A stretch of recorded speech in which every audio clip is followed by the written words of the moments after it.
White Mystery. Yeah, depending on the audience, the room, and all that stuff. Yep. We're live. Hey everybody, how are you? Welcome to White Mystery TV. I'm playing Smash Bros. And getting my ass rocked by this little Mac. It's my birthday tonight. I'm turning 30. Woo!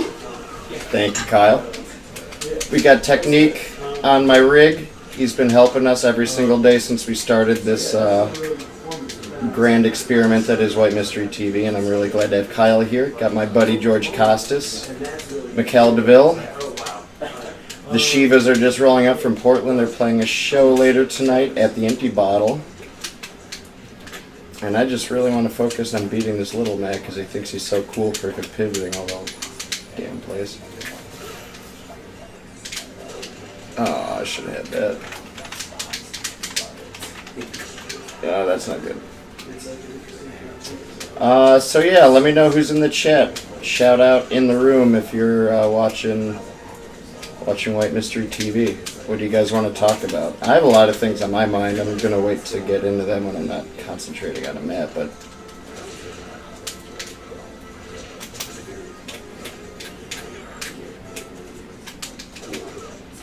oof, thank God he messed that up. So, what's going on? Wait, can I get my phone call? Let me see if there's anyone in the chat. What are we gonna do? We're gonna freestyle, we're gonna rock and roll, we're gonna improvise. There will be poetry, there will be shocking victories and crushing defeats. All sorts of stuff. Who out there likes Smash Bros? Been playing a lot of PUBG lately, PlayerUnknown Battlegrounds. I like that game a lot. I'm excited for my sister to come. She's unveiling a new character of hers. Northside Chicago girl that plays 16-inch softball. And yeah, I kind of want to stream until midnight tonight, until I turn 30.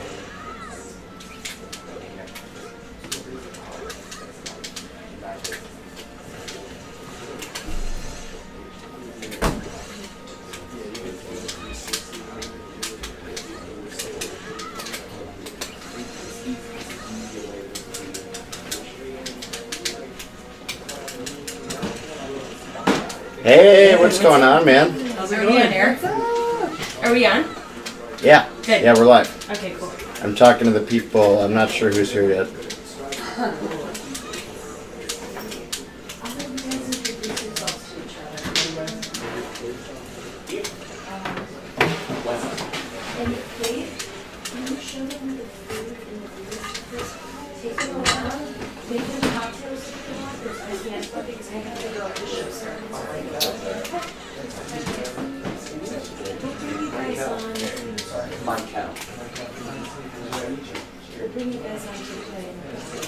Ooh, option coverage. So, when you guys are over here, like, either you can hang out the back door. It's okay, but it's actually... Oh, he got the double? How does he know how to do that? Yeah, take them for drinks and stuff. Give us a couple minutes and then we'll bring the hell on. Bathroom's there for you. Who said happy birthday? Oh, Chris Doom! Dude, thanks, bro. Alright, how you doing? Hey, who's here? Who is this lady? Hey, my name's Vicky Papadopoulos, and I'm here on the north side of Chicago. Oh yeah, Vicky, what's going on? Alright, so we got a great show tonight. We've got, oh my god, I am just brimming with joy. We got tacos in a bag. We've got tacos in a bag. They are portable, they are walking tacos. We've got the Shivas from frickin' Portland, dude. They're playing the Empty Bottle tonight. I'm probably going to have Gabe maybe go Facebook Live for me. We got the Shivas and we've got Mykele Deville, dude. We played postdoc with him. It's an honor to have him. We played, here, friend, sit next to me, dude. So you wanted me over here. Shit with me for at least a couple minutes, and we'll get Gabe Poppich to go Facebook. Yo, Gabe, when you got a second, come in here. So, we've got a great show. It's actually our first time having a touring band on White Mystery TV, so that's kind of a breakthrough for us.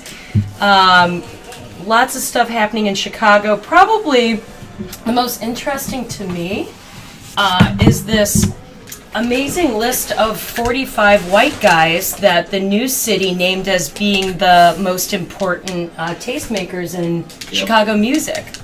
Not a single photo of a woman in there, or one? There's half a picture of a woman. Half a picture. There is 2 other women out of 45 that they named.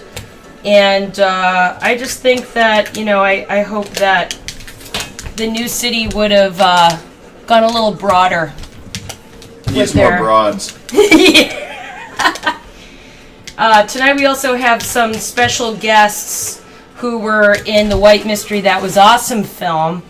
You might be familiar with Gabe. If you want to stick your head in here really quick, look at the camera, wave. Are you looking? This is our camera. Everybody, Get off hi screen now. humans. Okay. Be on Facebook Live. Maybe Eli Popovich is gonna pop in. Here we go.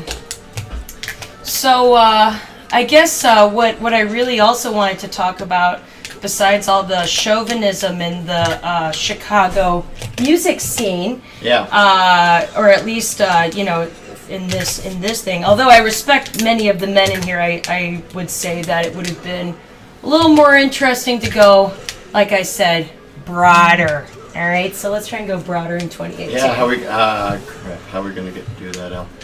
I think that the best way to get more diverse with your lists is to go into it with the mentality of being diverse, right? So when I set up, you might not want to sit there.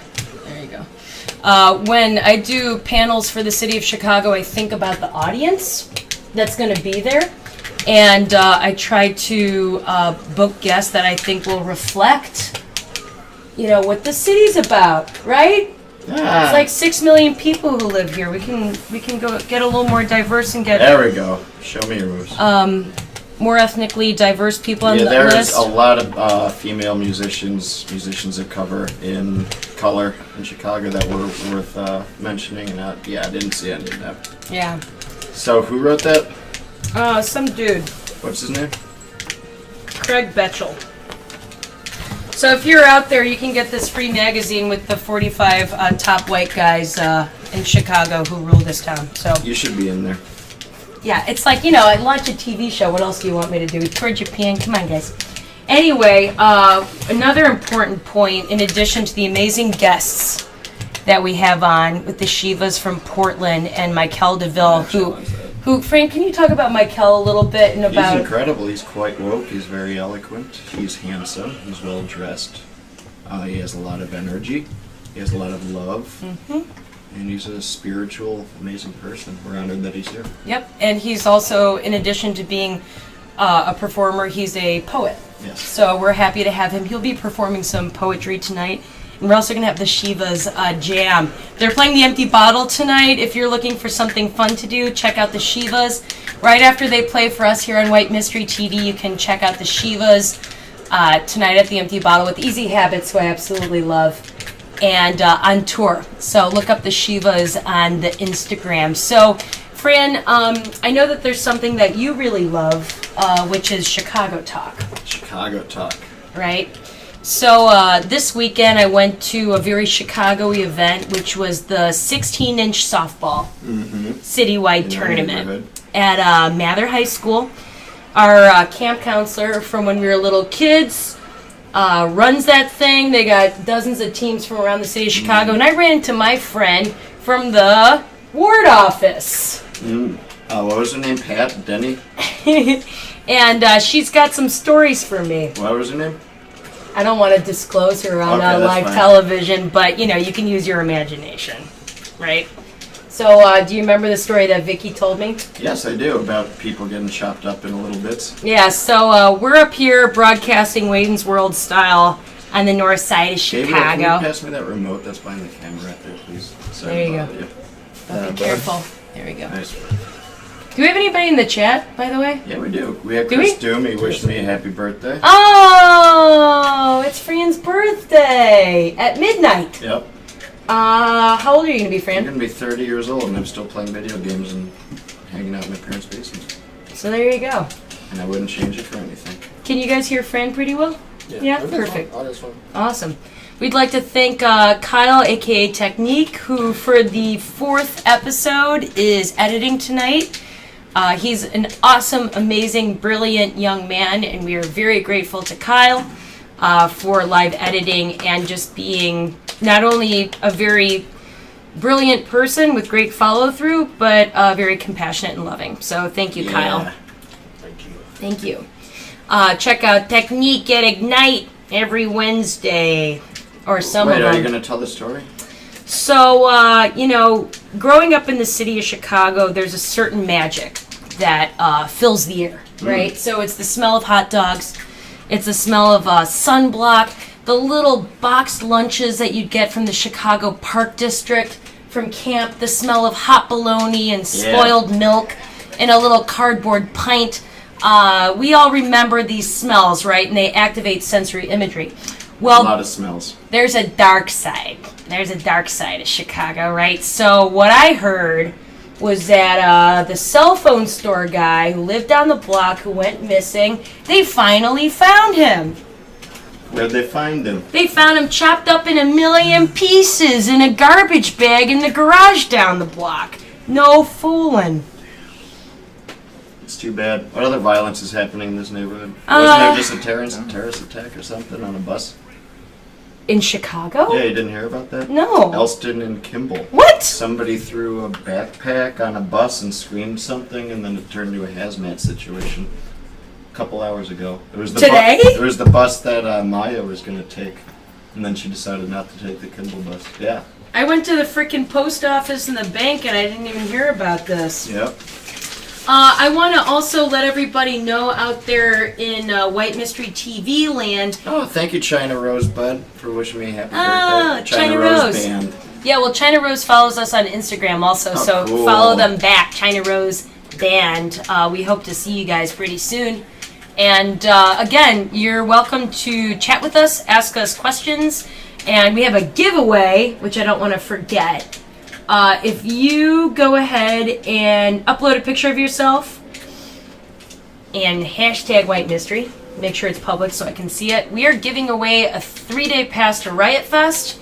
We're giving away this amazing Walkman, which is called a Burger Buddy by Burger Records, right, Franny? And you can actually you can convert MP3s into tape and vice versa. So if you want to enter into our awesome giveaway, this thing right here, just go ahead and upload a picture of yourself before September 1st. So far, the only person who has entered, so your chances are very high, is Clint from Show You Suck, because he really wants this thing. So if you want a 3-day, and Gabe, oh, you did? Oh, that's right. So Gabe actually put one up too, and you can enter to win as well. White Mystery TV Land. 3-day Riot Fest Pass is pretty sweet. Queens of the Stone Age are playing. We played Riot Fest 5 times, and with the Prodigy twice. Yeah, it was awesome. What did you think of the Prodigy? It was a lifelong dream to see them. I got to hang out with L7 on the stage while they were playing, and the Prodigy were terrifying. They were very violent, very industrial. They were ripping the stage apart and their instruments and throwing cymbals everywhere, and it was really harsh, like hackers beats were happening. It was really cool. It was amazing. So if you too want to win a 3-day pass to Riot Fest and see such debauchery, we encourage you to take a picture of yourself, put it on the Instagram, and hashtag White Mystery. All right, so we can see it. And really quick also, let's go ahead. So our sponsors today are Taco in a Bag. I want to make sure that they're on the feature thing. That's the Chubby Wiener one, yeah. So maybe we can maybe pull up something else. But anyway, Taco in a Bag. We love you guys. They're right in Lincoln Square. They're on Lincoln Avenue. Lincoln and Wilson. They hooked us up with all sorts of food today, and we would like to thank them very much. Yes. Right, Francis? Yes, we would. Thank you, Taco in a Bag. I ate one as soon as you brought it home. It was so good. I was hungry. So we're very grateful for that. And we can just kind of show them the menu and stuff. You don't have to worry about it, Kyle. All right, I can do it in a second next week. Okay, cool. So yeah, again, chat with us. If there's specific songs or things that you want to know from our guests coming up from Mykele Deville and the Shivas, you can actually use Twitch to chat with us or on our Facebook Live. And Fran, there's something really important that I'd like for you to express to our audience, which is something that we unlocked last week. Yeah, our subscriber button. So we how- are official Twitch affiliates now. Fuck. So... He's gonna pay attention now. Let's see. Well, I was playing the game. Come That's the point of on. a Twitch show is to play the game and Big- not be distracted. But talk to the people. Hey Fran. people, thanks for hanging out with me. Subscribe to our web zone if you like talking to me. You can actually subscribe to the White Mystery TV show now, so we're pretty stoked about that, and you can follow us. So, if you're watching right now, you better share this stream so people can watch us. Yes, please. It's Francis's 30th birthday, and my I am birthday. serious. You share My this. sister's gonna find you. She's very angry. Yeah, that's another part of growing up in Chicago is just like an inner anger that Thanks, you Chris. cannot, that you can't put out. Is that Chris Doom? Yep. Chris Doom, thanks for watching, dude. You rule. So, let's see. Really quick before we bring on our very handsome, very talented, amazing guest, Mykele Deville. And I'd also like to mention that we have a secret guest who's going to be coming on at 9 p.m. Yep. Whose name starts with an A and ends with Ndi, animal. You might know him as the booker of Meltasia Festival, which White Mystery is playing in September. He booked Raekwon and Rocky Erickson from the 13th Floor Elevators. Mungo Jerry. Mungo Jerry. If you remember that song, In the Summertime When the Weather is Fine, you gotta da-da-da. Is anyone in the chat on Facebook saying anything? Happy birthday from Ryan Lammy. Ah, thank Nice. you, Ryan. From our fellow redhead. Thank Says you, Happy Ryan. Dirty 30. Yeah. Very dirty. So Ryan's a redhead also. Yeah. We'd like for you to please press 1 in the chat if you are a natural redhead, so we can take a tally. And yeah, Congratulations. Ryan, Gabe is also a natural redhead, and he's a brown-eyed redhead just like you, Ryan. Pretty sure Ryan has brown eyes. He's watching us from Madison, Wisconsin. What else is on your mind, Del? What's on my mind? I have to send out the White Mystery newsletter tomorrow. Mm-hmm. I'm excited for tour. I'm getting our tires checked. So how about I Leaving do? September 1st. Yeah. How about I do a tour tip Tuesday? Yeah, why not? Since it's actually Tuesday, and I know a lot of people. Ryan is here. Thank you, Ryan Fields, for making this Ryan! account. Appreciate it, bro. Make sure you follow us. Tell your friends. Anyway, continue. Sorry to cut you off. Big shout out to Ryan Fields. Ryan We Fields. love you, dude. We love The your OG. family. OG superstar. Thank you for watching. We hope your recording is going well. Right? So, Tour Tip Tuesday, right? It was this ongoing series that I did on Instagram, and I got a lot of reactions because a lot of people want to go out there and they want to hit the road, and they finally do, and they realize, you know, what actually happens out there, which is just constant danger, basically, right? Yep. So it's like, Chaos and danger. yeah, you know, it's so. For instance, last night, I was talking with my mom, and I was describing the three or four White Mystery tours in Europe, where each tour was about 45 days long. So we've spent like months of our lives, right? And the Shivas, who are going to be on too, they've toured Europe extensively as well. So maybe they can talk about that. But you know, thinking about just what can happen when you're out there, and the fact that you're on a different continent separated by a body of water. It's not like just being in North America where you could haul ass and drive home if you have to. Worst case scenario, through the highway system, you're all the way over there across the pond. What do you do? So if you have questions for me about what it's like to tour Europe, I've done it, I guess, 5 times between all of my different bands, and I've seen a lot of interesting things. So if you have questions about what it's like to tour Europe, this is the time to ask them, because I can actually answer them live on chat. I have something I wanted to talk about, Go ahead. which was I wanted to do a SWOT analysis with you and the people in the chat, Okay. dealing with fascism violently or non-violently. Okay. Can Well, someone help me do a SWOT analysis? sure, let's get a piece of paper and a pen. And check the chat and see if anybody's interacting with us. Ryan, love you, dude. I know what Ryan thinks. Ryan thinks we should just beat all the Nazis to death, and he has his right to think that. All right, And so I think, I don't know.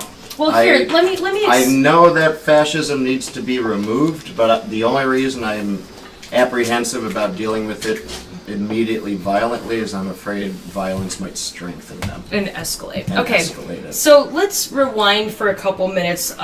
We have a few moments until Mykele Deville comes on, so I'm going to teach everybody something. All right? I've been wanting to do the SWAT for a while.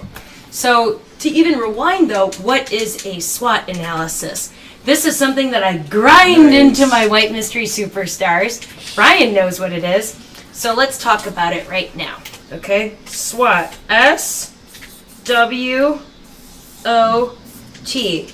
I would like to know from the chat, as we go through these, if you know what I'm talking about. Okay? So a SWOT analysis is a common decision-making tool that you learn in business school, especially when you're in management, right?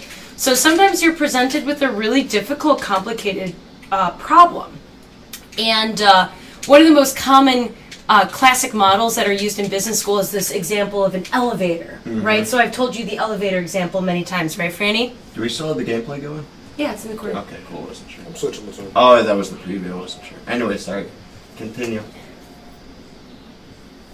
What were you saying? The elevator example. Yes. Okay, so I'm going to present this example about decision making, and then hopefully it'll lend itself to the explanation of what a SWOT analysis is. So let's say that you are the manager of a large skyscraper downtown, right? And all of the people who use this office building are complaining about the elevators being too slow. Hi, Facebook Live. Hi, Shirian. Thanks for hanging out. So everyone's complaining about the elevators being too slow. And you have a meeting about it. Look out for that cord. So basically, one guy says, I have an idea for the elevators being too slow and everybody complaining. Let's put an extra elevator shaft in. It'll cost about $250,000. We can just add an extra elevator to how many we have. We have 4. Let's add a 5th. It should probably take care of the problem. So you as the manager, you're like, okay, $250,000, 5th shaft. Okay, fine. Okay, fine. The second guy's like, okay, I have this idea. There's this like brand new elevator system where you can put 2 elevators in 1 shaft. So we can double our capacity of how many people are going to different floors. And we'll be able to decrease the complaints. Right? Yep. Okay. So, and that'll cost actually more about $500,000 because we already have 4 banks and we need to install 2 in each. Okay, fine. So you as a manager, you're like, oh, 500, I don't know if we have $500,000 for this problem of people complaining, right?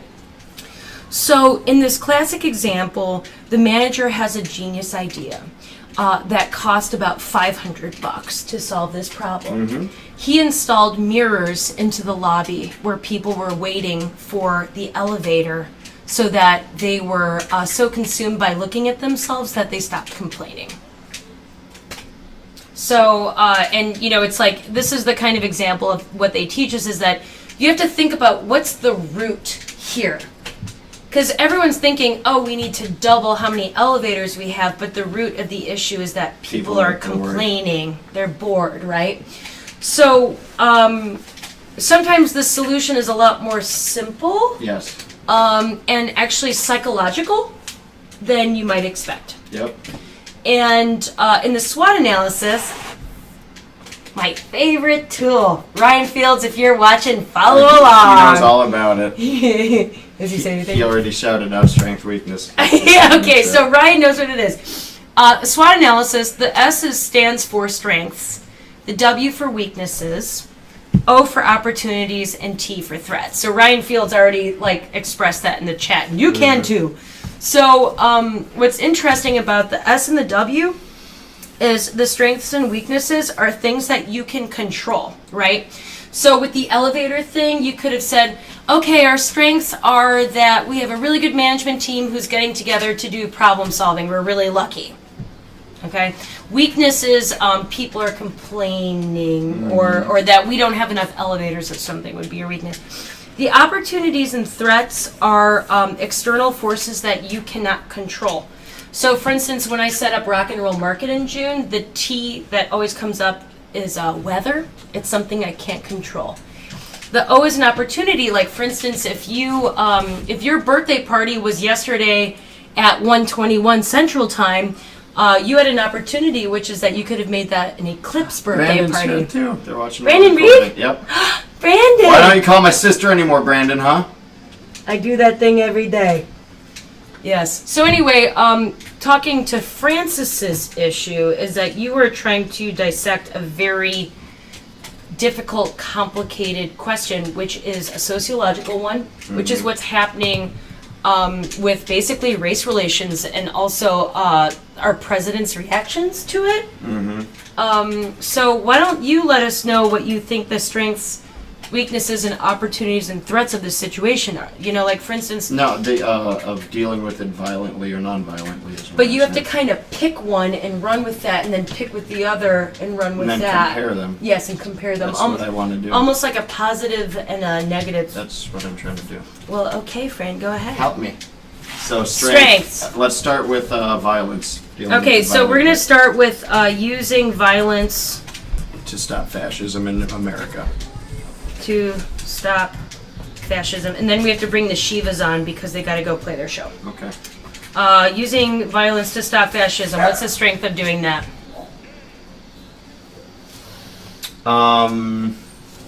It Scares them. yeah, it's intimidating. Intimidating. I guess it would like. Which could intimidate. Does intimidation stop stuff? George Cassis, what's up? Can you grab me a beer? A Lagunitas beer. Thank you, Lagunitas. Can we thank our sponsors very quickly? Anybody else? I'm good Francis? for now. Thank you. Thank you, Lagunitas. Thank you, Lagunitas, for the beer, Soothsayer hot sauce, taco in a bag, 2 through and 2, and Deep Eddy vodka. Okay, back to Francis's list. Thank you very much. So, Thank you, Kyle. by using violence, killing somebody sort of stops it in its tracks, Yes. I guess. If you kill a Nazi, it's one less Nazi in the world. So that would be a strength. Yes. Can we cheers? Yes. Whoa. But Went to killing him. that's violence, right? Give me one. True. Can I, I sit mean, in this, on this? yeah, come on, Gabe. We're going to have like a panel discussion, then we got to bring the Shivas on in about 2 minutes. Because I don't think this, I'm sorry to blow the balloon, but this is an ongoing topic, I feel. Yes. You know what I mean? Well, we were talking I about just it really last wanted week. to crowdsource a SWOT analysis. on this, Diane so- Alexander But White. you guys know what's happening today. Donald Trump is holding a campaign style rally in Phoenix, Arizona, where people are expecting him to either pardon That might move the... or just speak well of Sheriff Joe Arpaio, who's been abusing immigrants in America for the past decade. He's been one of the most abusive police chiefs. So there's the president is literally starting rallies like this. It's a But fucked up world. The reason why I don't immediately think resorting to violence to deal with fascism is just I imagine that every scar that you inflict on them, it creates a parent, uncle, family member, child that's maybe wouldn't have been fascist before, but then sort of becomes it because I don't know. So the weakness would be the vengefulness Yes. and the chain of violence that would Yes. the domino effect of. Yeah. So a weakness of using violence against fascism is the domino effect of increasing, escalating violence, right? That's definitely the point. So it. Ryan believes in no violence, but see, Ryan's a Jew. He's a Jewish Yeah. guy. If anyone ever had the right to want to be immediately violent towards Yeah. fascist, It would be frickin' someone National who's- Socialist, Yeah. Socialists. National Socialist. But I want it to go away, very much so. I just want wanna- to do it in the most optimal and safe way. I'm just afraid of I want to make people this I love, point. smart, loving people getting hurt because they have to go out and fight. Absolutely, Yeah, and I don't think guys. that's the right Yeah. idea. But I think the right idea is understanding that resistance is necessary, right? Yes. You can't be passive when the world is this crazy. It just doesn't work. So understanding, like, yeah, you don't have to be directly violent, but you do have to be forceful. Yes. And you have to stand your ground a lot of the time. So, Stand up for somebody else. and yourself and humanity. I mean, it's all important. So, like, I respect everybody who's done that. Yes, I'm very glad that Yeah. Antifa has been like lying in wait and preparing and training and dedicating themselves to like a moment like this coming out eventually. Yeah. But at the same time, I read a pretty good article that talked about how like they use strategic, violent tactics the anti-fascists did to like just sort of deal with the Tiki Torch clan. Okay. It was sort of starting then, and they instigated violence, and there was violence, on both sides, as our president said, but the anti-fascist organizations were there to get Cornel West out of the shit because Dr. Cornel West was there. I love him because he was in Matrix Reloaded. Well, Cornel West He's is a genius. yeah, If he's you an listen to absolute his genius. thoughts, he's one of the only people who's willing to be as He's radical incredibly as smart he thinks. and high priority target, so to say. And the Antifa were there, and they got him out. But at the same time, having it be such a violent thing from the beginning, a girl still died. Yep, and a And lot of other we people could got hurt too. I mean, people- actually 3 people died in that car accident. Oh my god! Yeah. I didn't know it was 3. But And I think 14 or 19 injured. I don't know what to say about that. That's just Well, like, here's what at I this wanna point, say. like we engaged. I wasn't there, but the people that I can agree with and identify with, socially, were there to resist fascism, and they did a great job. But at the same time, the fascists probably feel like they won. The alt-right were like, well, we killed somebody and didn't die, so Well, there's we other, come there's, out ahead. So there's now it's other like, reasons now the there's a- alt-right feel like they won, and it's because of the response of the federal government, Yes. right? So that's an important thing to understand, and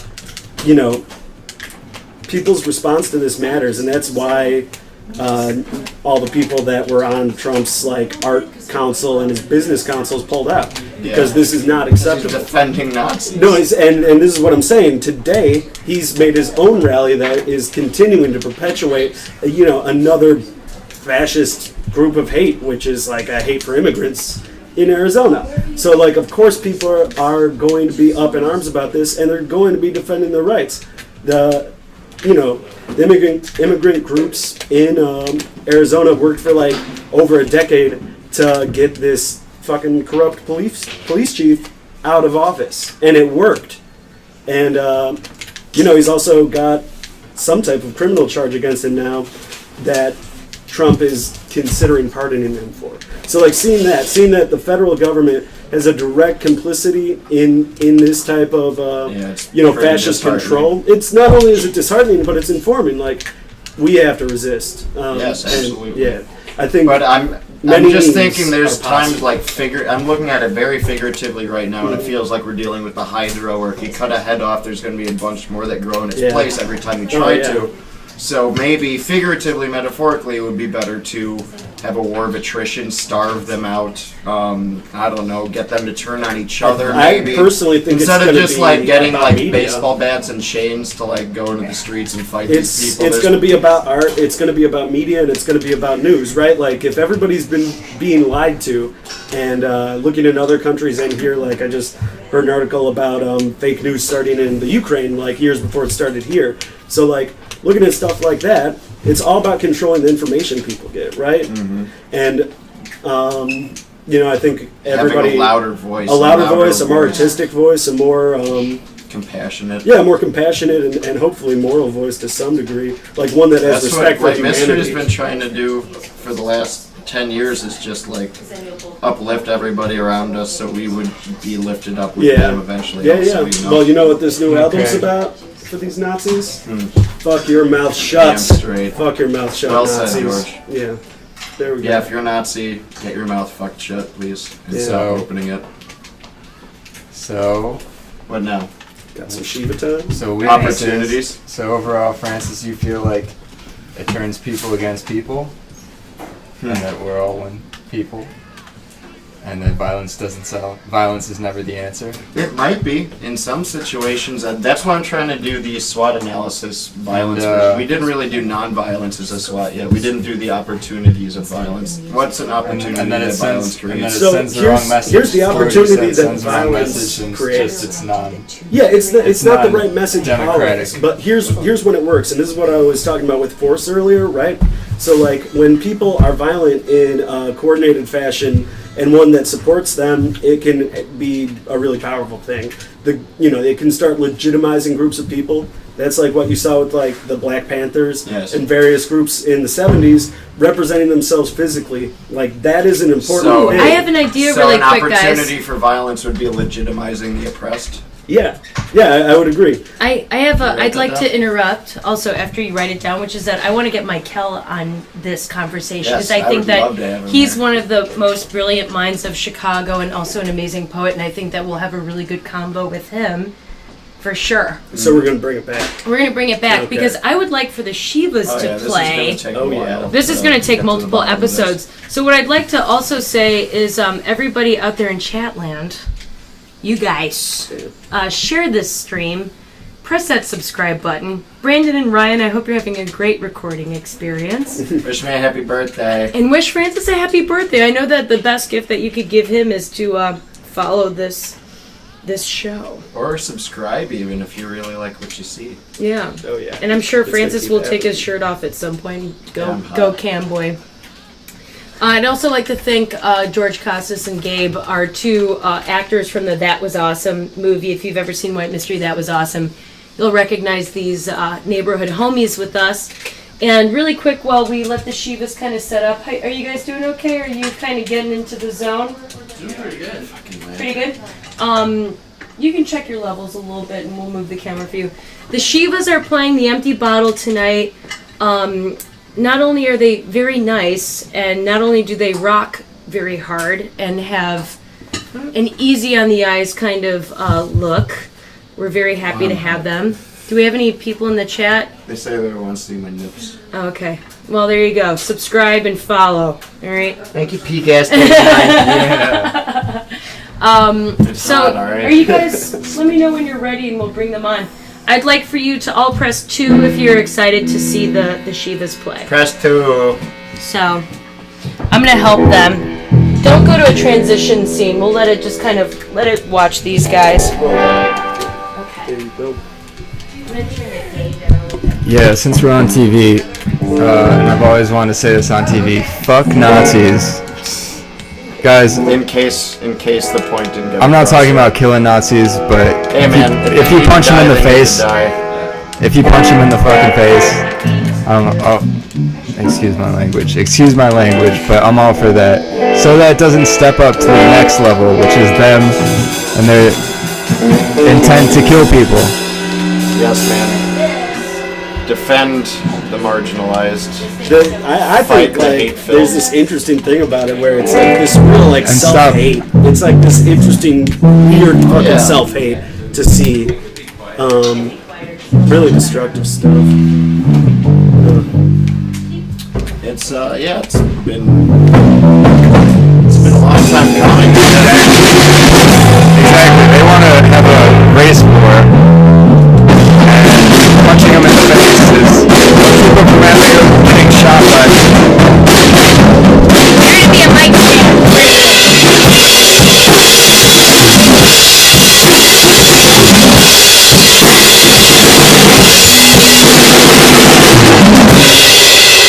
How's this sound? Is it blown out crazy? Guys, yeah. Here we go. We're gonna sit here. Oh my God, cool. Come a little bit this way, so I can see you. And you're gonna be her mic stand, so go over there.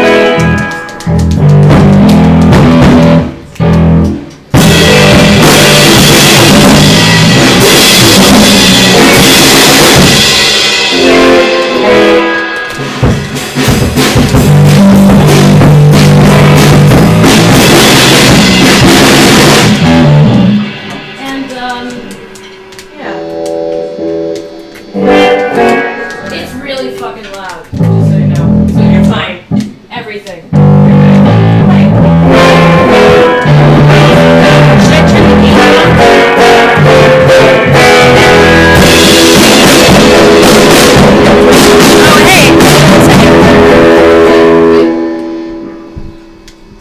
play like lightly a little bit.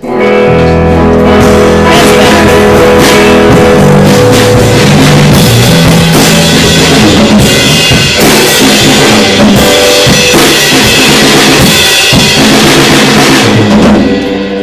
Now sing a little bit. Ooh. Check. Check. I might throw like a cloth over the. Check. I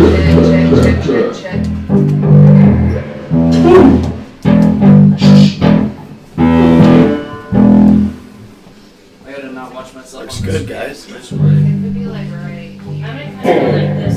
Oh yeah, good idea. Just to kind of.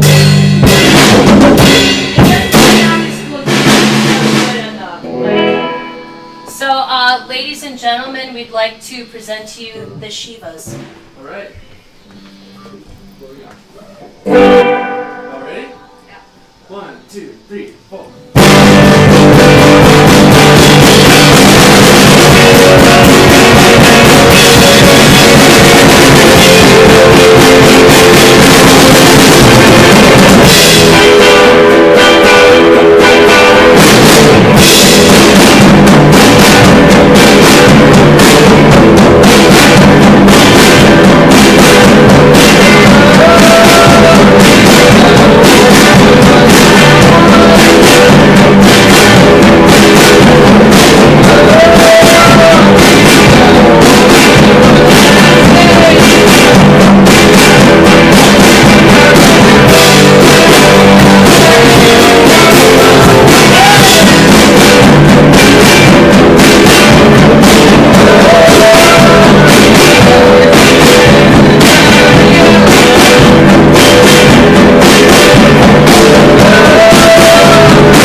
Okay, All right. cool.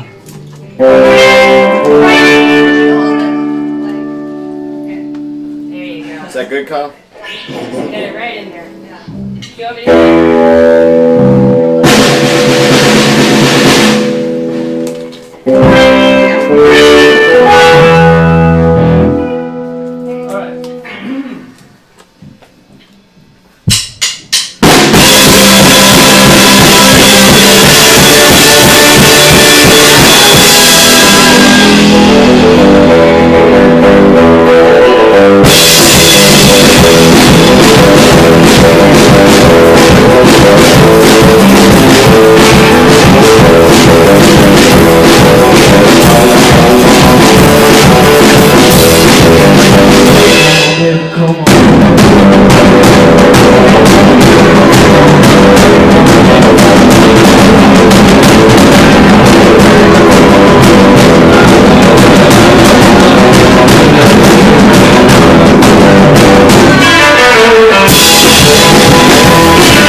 we'll let you guys get situated.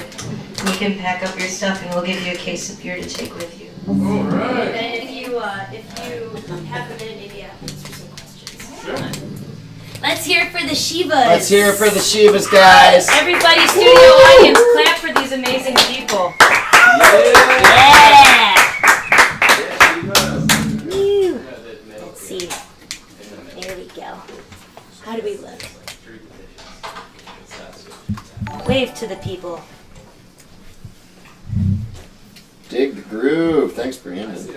Cool. Bye, guys. So there's a lot of people watching you guys just now, and this is some of the stuff that they said. They shred. They said, okay, I'll start from the top to the bottom while you guys break down your stuff. Fucking B, love the Shivas. I think that was a typo. Killer. I'm a man. Wish I was cool enough. A heart emoji from Tracy. I have that record, Spencer Davis Group. Wrong song, LOL. Please, please. House shows. Little fire emoji. Kick ass, Shivas. Love it. That drummer rules. Yay, round of applause. Sure does. She sure does. Awesome. Mic stand point of view is great because I'm sorry we didn't have a second mic stand. Right. Someone said, I'm in the shower and I couldn't miss this. Song request? Woo! Titties. You guys are awesome. Alex, heart emoji, and another fire emoji. So you got 2 fire emojis. Look up the Shivas. You guys are the Shivas on Instagram. And we're getting followers too. Can we see who started following? Do we have a list? Yeah, it was a bunch of. We just, I was seeing we just. Let's got a shout whole out bunch to of our new followers while the Shivas Yeah, break down their let's- stuff. Really quick, for those of you in Chicago or even Milwaukee, you could probably drive in and catch the Shivas tonight. They're playing at the Empty Bottle. One of my favorite bands, Easy Habit, so I'm super excited for you guys to see. They're kind of like a CCR, Creedence Clearwater Revival style band. And check out the Shivas on Instagram and Facebook and Twitter. And see them on tour. Where are you guys playing tomorrow? Detroit. So go see the Shivas in Detroit tomorrow, guys. How's our sound, Kyle? Are we good? Good, cool. We'd like to thank Taco in a Bag for sponsoring tonight's stream. The tacos are delicious. They're in a bag, and we love them. I love taco in a bag. I love Lagunitas, Usair, hot sauce. Yeah. Who else? And Gabe, also, right before these guys leave, do you guys want room temperature beer, or do you want a cold case of beer for your van? Maybe a cold one. Yeah, because then you can drink it in your car. So get them a case of the cans for them from our sponsors, Lagunitas Beer. Hells yeah. Hey, how you That's doing? good stuff right there. Yeah, because I know that when we're on the road, there's nothing better than that. So, why don't we shout out to our followers? Can you do that on I your don't phone? know how to find a list of followers. How do we do I that? have a list right now. Okay. If you wanna, I can send you that one. yeah, send me the link.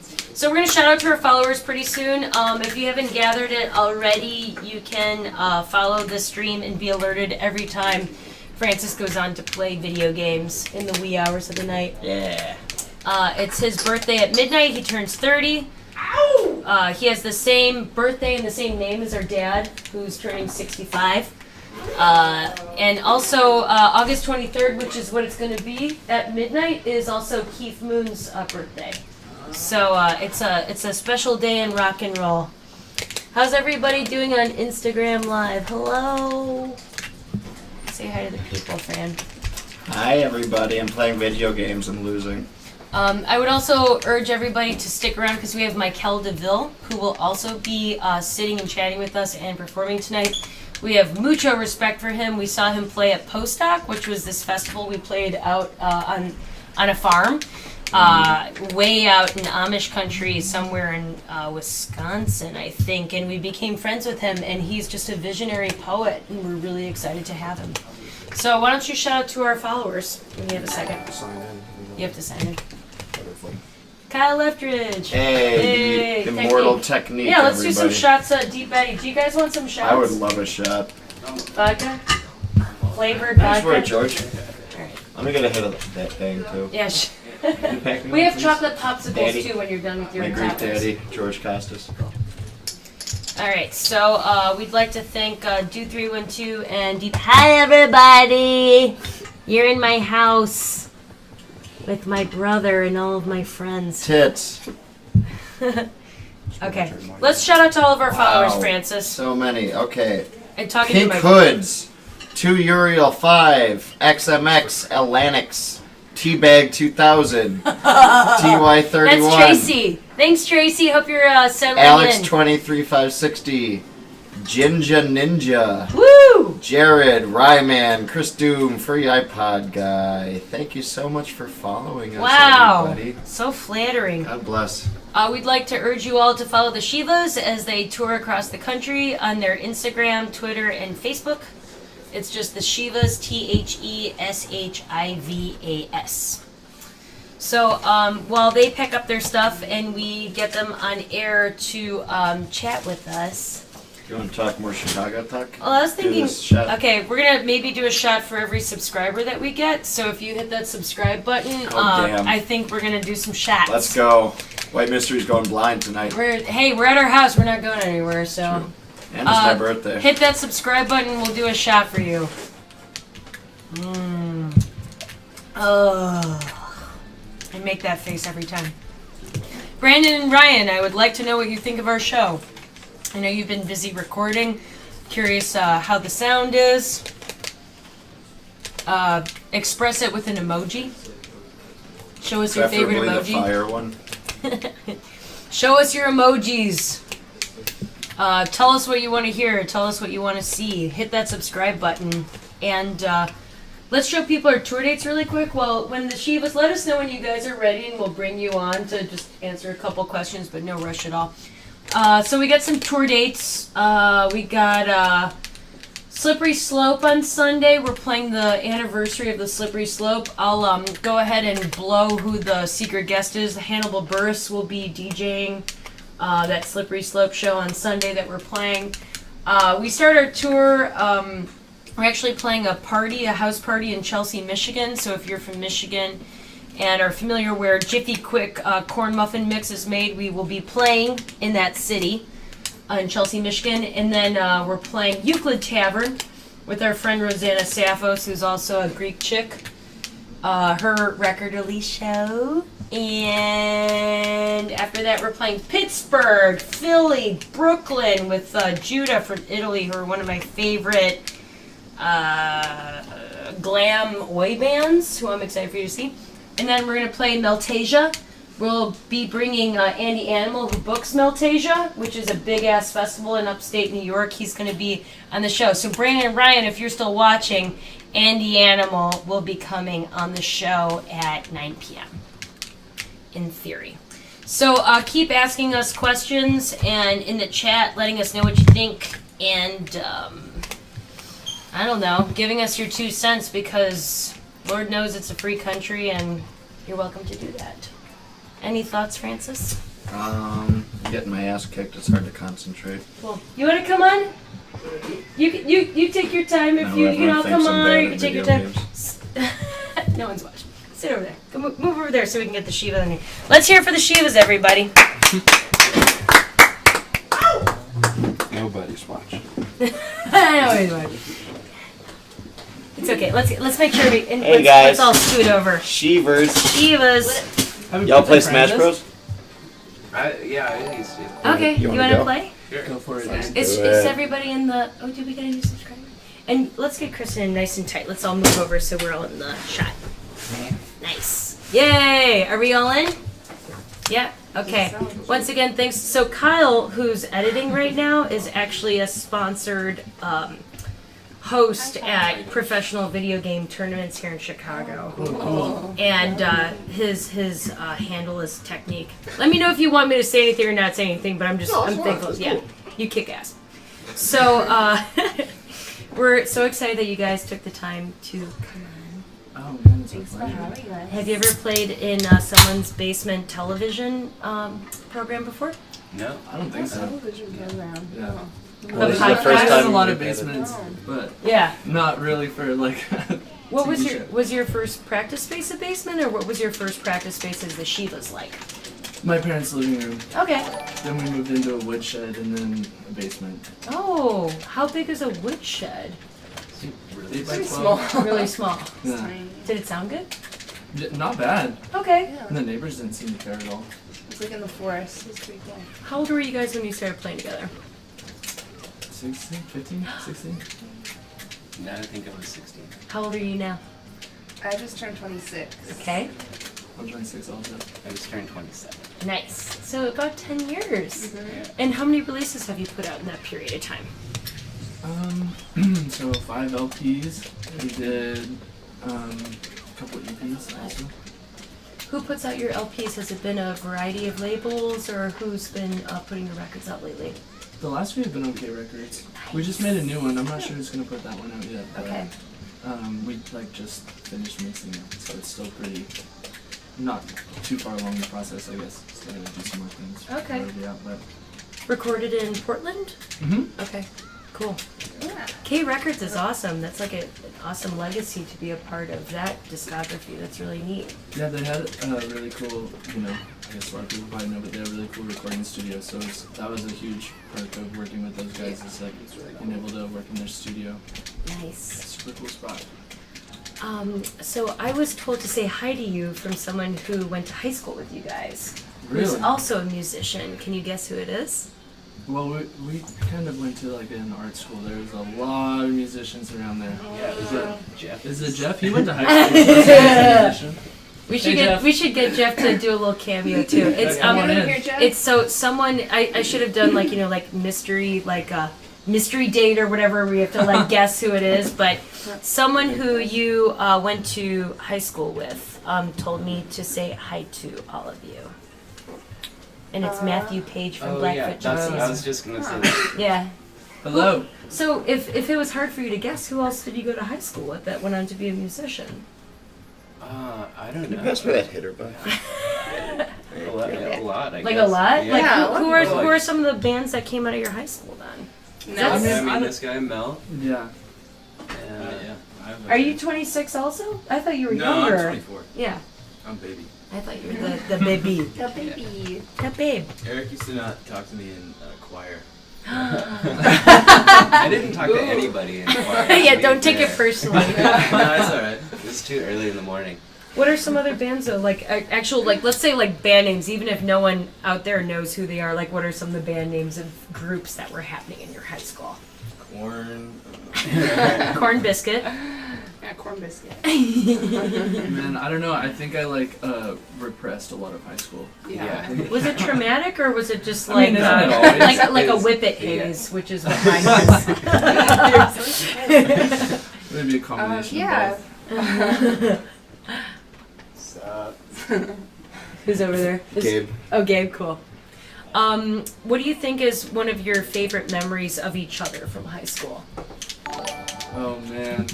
Like the moment you met, or the moment you started a band, or the moment that you realized that you wanted to start a band? Like, what's like a pivotal moment?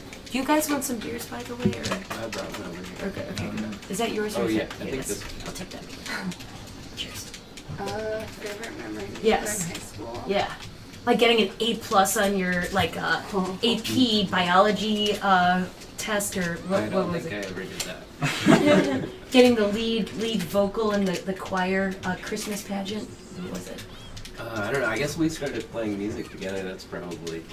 Yeah, we kind of started that the was group the because highlight. we did a project together for an art class, and we were gonna record a song, and we wound up recording like 8 songs or something like that.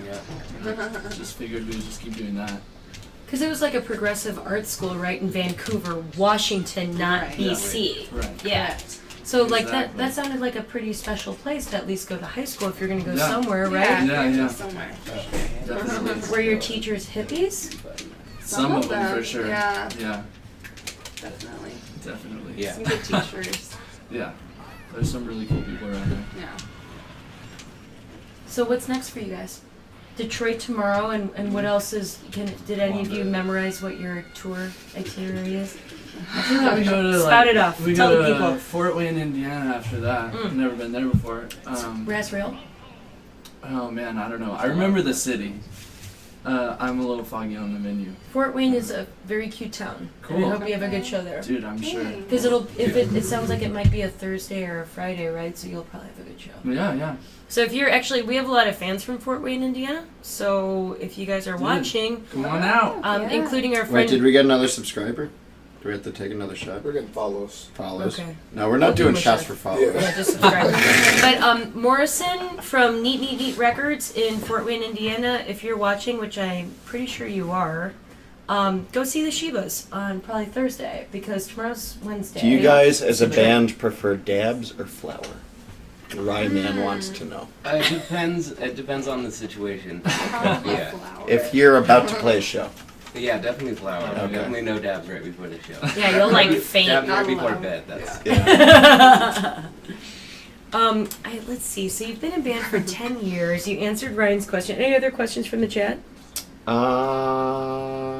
Big Boy. Who's Big Boy? I don't know what Big Boy is. Tell me.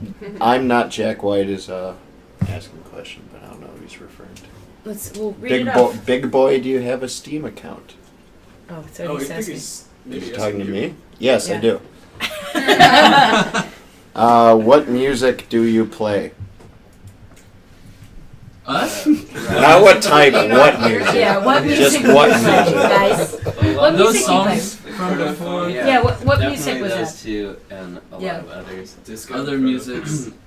Would you call it Mostly- like a French disco hybrid, Yeah, with a hardcore little- straight Yeah, edge that's thing? Yeah, a pretty lot of spot hardcore on. straight edge.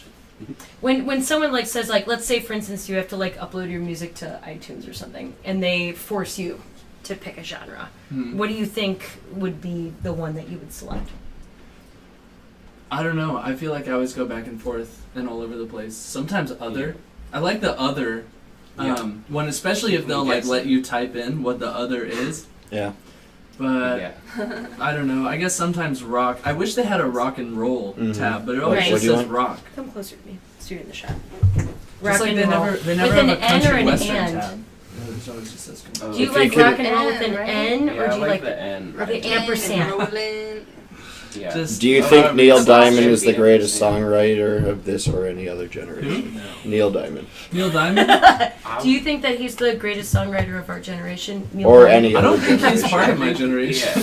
Yeah. Talking about my generation. Maybe Neil Young. If you could make up your own genre, what would it be? The Black Lips made up flower punk, and it Yes. actually turned into a real genre because Huh. that was just the both So- BS name that they created for themselves. In So the if you could 90s, create your yeah. own genre, Take like an adjective and like a noun or something, or an object and like a descriptive word. Like what would the Shivas be? Like fucked up, out of tune. Does that work? fucked Sometimes up Out Out of of tune. Duh. Like one more thing. instead you know, of like an auto tune, rock it's and out of Okay, tune. there you go. Out of tune rock and roll. That doesn't sound like So at your core, you're rock and roll. That's your Yes. core. I mean, Yeah. Yeah. But not Which I think it's just always hard for me to put a label on it. I think that's more of a default than anything. Right. You know, how many times do people come and be like, yeah, what kind of music does your band play? It's like after a while, I feel like it's just kind of that. Do you stuff's think coming out. Darude Sandstorm is the best song ever made? Oh, Sandstorm? By Darude. Best song of our generation, for sure. Wait, is that a question from the chat? Yes. Wow. I like Speaking that of song. high school, Yeah. I heard Who that doesn't song like a that lot song? in high Can you school. hit the start button? Oh I yeah. am. There you go. Um, I'm gonna play some online people. I'm gonna try and concentrate. So you guys have Detroit, Fort Wayne. Are you going to make it out to New York on this tour? Yeah, we played at a place called Alphaville in Oh Brooklyn. yeah, that's supposed to be cool. Yeah. I think it's like a DIY spot or something. Cool, yeah. Awesome. What's your favorite part or your least favorite part about driving all the way from Portland to New York cross country? Because that's a, I mean, open a map, okay? It's, you're passing through climates, terrains, cities, non-cities, ranch exits with no gas stations. You're seeing stuff that most of America will never see, some of these very detailed small places. What are some of the things that you think about as you drive across the country? There's a remarkable amount of nothing. Yeah. And A lot of yeah. it's just like Oh shit, we got Moth Train Wyoming. looking. Oh my god. Chris Brazina's lurking somewhere. He's Sorry. my friend, yeah. Yeah, I don't know. It's a great way to listen to like every episode of a podcast. Yeah. Or every record from a group, or just like got a lot of time to Yeah. dig into something. Yeah. What's the Really nice. craziest tour story you got? Says Ryman. Ryman wants to know. Oh man. Craziest. Crazy. Crazy. Craziest. The craziest one. I don't know. Did anything happen? Have you guys just had a really normal ass time when you've toured Europe? Like it's just completely No. normal and No. unremarkable, No. nothing to talk No, about no, at no. all? Just normal ass people. One time in Slovakia, we almost got mugged That's with a good baseball one. bats Yeah. in Yeah, a park that was at that 3 was in the pretty morning. nice. How did you that's get out a- of that? We We got just in the happened to be van. right by our van Yeah. when they started to jumped like in there. come at us. We like walked past We these didn't even dudes. really realize it was happening until we'd gotten in the van. We're like, wait, those guys had baseball bats. And Yeah. It's like 3 in the Well, morning. not just that they have baseball bats. Like as we were walking like towards them to walk past them, they like opened their trunk and pulled out baseball bats. Oh man. And then our van was right there, and we just got in it. Yeah. Another car with the promoter and all his friends showed up like at that exact moment too. So they just Yeah. kind of like, Okay. Do you feel like because like one of the advantages of you guys being a band for 10 years plus is that you almost have a little bit of a telepathy where you're like, let's get in the van. That was a good time. Like, let's hop in there. I don't know. We were all pretty drunk at that point. Yeah, we I didn't don't know what was really going on. realized that we were even in danger. Yeah. until we I realized thought it was a we were little in It weird. was like an aloofness more than. Yeah, Kind of, okay. yeah. Okay. Just like, yeah. I was like, huh, that was weird. They probably weren't playing baseball with us. Especially, like, bats. I remember walking past him and like glancing over, and them just like staring. Like I made eye contact with the Yeah. dude. They were Oh, staring. no. at See, us. that's Oh the thing my you God. never want to do in Europe is make eye contact with something that you're not sure. Something. Anything. Even But, a post. Gypsies, cops. Like if Yeah. you just sort of keep looking ahead and just don't look at them, they almost can't affect you. You have to acknowledge them Yeah. for them to like get their power. That goes for most of the world actually. How many shows do you think, have you kept track of how many shows you've played in the last Total? like 10 years? Yeah. Do you have an idea? It's gotta be Around 1,000, 1,000, right? Yeah, Ow. somewhere in there. Yeah, That's totally. an S ton. How many times have you guys toured Europe? The time I just did was number 4. Okay, cool. Okay. Nice. Where's your favorite place to play? Not to sound totally typical because everyone asks that question, but what's your favorite places? I love playing in Chicago. Yeah. No. For real. Empty bottle No. tonight, the Shivas Not with easy just saying habits. that. Not just Totally saying We have that. a lot of say, friends I'm here, Sure. I've you know, said that in other and- cities. Yeah. Yeah. First band at 9 p.m., doors at 8:30. I'm sure it's a very affordable ticket. Please go see the Shivas tonight. And follow them on Instagram. But for real though, Chicago's pretty cool. Yeah. Yeah. I like playing in Toronto too. Yeah. It's a really Cool. good Are city. you Yeah. gonna hit that on this tour? Unfortunately, no. Okay, because that's not that far away from here right now. Yeah. Yeah. Toronto's like the Chicago of Canada. We say. Yeah. Because it's just like Yeah, right yeah. over there. I could feel that. They have a lakeshore drive. We do too. They have a big lake. They have a, it's a beautiful, Yeah. bustling city with like Yeah. glittery skyscrapers and stuff. Yeah. Totally. What would your advice be, like, if you met your little 16-year-old self the moment before you all met each other in that class? What would you say to your younger self to prepare yourself for where you are right now? I don't know if there's anything I can say to prepare myself. Yeah, I don't know. Maybe smoke a little bit less weed. Okay, Just that. Nice. nice, fair. To all the kids out there. Yeah, just a little bit less. In the Just like morning. 20% less. Yeah. Yeah. If I could ask you something, it might be kind of personal. Uh oh. What was something that when you were younger felt like a life-ending, huge, big deal that like you wouldn't be able to live through, and then when you get older, you're like, I can't believe I was so worried about that. Anything come to mind? That's a good question. Like something when we were younger that we worried about happening. Yeah, Or that that like happened. yeah, that Yeah. happened where it's like, oh my god, I hope Nice. no one finds out about this or something, and then it's like, I can't believe I was so worried about that. I don't know. I don't know. Did that ever happen to you? Like radio and stuff like this, like used to scare the crap out of me Really? when I was younger. Doing Yeah. press stuff? Or just yeah, totally. You seem like a natural.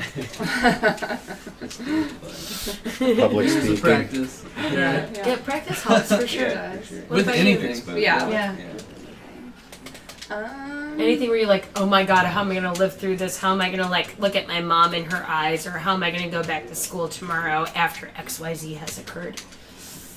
I think I just never got caught for a lot of stuff. Nice. Yeah, totally. Nice. There was, I don't know, I never really got in trouble or You anything guys when I seem was really younger. even keel. I have a lot of respect for you. There was one time that I was like in a gym class and my pants ripped and that was like pretty Exactly. classic. That's classic. Humiliating, but yeah, it's pretty funny now. We hung out with our youngest brother, the third white. And he just ripped a hole in his pants Yeah, right, and right you saw his before our family butthole. party. And he wasn't wearing No underwear. And I was like, Nick, what in God's name? He's like, I hopped a fence. And then he did the classic tie something around your waist. Until he found a Oh, safety yeah. pin, and then he safety pinned it close. Yeah. Nice. Yeah, we don't want to keep you guys too long because you're playing a show tonight, and we're super grateful. And by the way, so you guys played live, and Smoke less weed? What the hell are you talking about? I would tell my younger son No, to everybody's smoke a little different. more. there you go. That's the yin and the yang. Yeah. So we say I don't know if Stone Shot 98's talking to me, but I got my glasses from I Spy Optical on Lincoln Avenue in Chicago. They're Anne et Valentin French glasses. Well, I My don't friend know how turns to play 30 the cards. at midnight. So we went through moments that you did live through, and we're totally fine because you guys are even keel, nice people. And you got Oh, nothing what to I worry was going to about. say is that after this episode and stuff, that this goes on YouTube. So if you want to grab any parts of it or rewatch it, you can watch yourselves on YouTube Cool. after this. Cool. I think the sound, like, we do our best because it's basically like a room mic kind of thing. But, you know, you get the point across, I think, visually. Yeah, you all get the idea. What are your parting words for our audience out in Wayne's World, White Mystery TV land? Happy birthday, Francis. Oh, guys, it's such an incredible gift that you're here, just hanging out, shooting the shit with us, and I wish you the best of luck at your show tonight Yeah. and the rest of your Thank tour. Guys, Thanks. So glad you're able to work it in. I know it's not always easy to pick up extracurricular Yeah. material when you're on tour and you got shows to play and stuff, but it means a lot. Thank you so much. Yeah, if we can come hang out with you guys, we'll make it happen Yeah, whenever. absolutely. We hung out at the Twin Peaks show. At frickin' Dougford, that was the last one. Oh yeah, Yeah, that was a totally. good time. That was a great show. It was cool. Yeah. And what I'm gonna do is I'm gonna get you guys whatever merch you would like right now. We have, Cool. you know, clean shirts and records and tapes. Yeah. I think we have a bag of White Mystery coffee left, but you'd have to get it ground.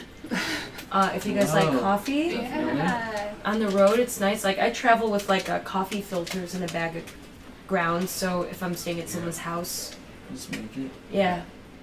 cool. I don't know if you guys like coffee, but what we'll do is we'll let Fran play video games with George Costas and Max Yeah. Poetic, and maybe shout out to our followers, and I'll walk you guys out. Cool. All right? Thank you guys. Sure. Fran, say goodbye to the Shivas.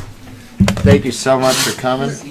Yay! So everybody Thanks for follow rocking. them. Your song sounded great. Watch You the look so cartoon. beautiful. Aw, Thanks for you're coming, so girl. I'm so glad you got to play my Happy drum set. birthday. Yeah, me too. That was so George, cool. you're gonna come man. on and so play. glad you got to come hang out with us. It means I'm a gonna lot. sing it just really quick. I don't like here. Yeah.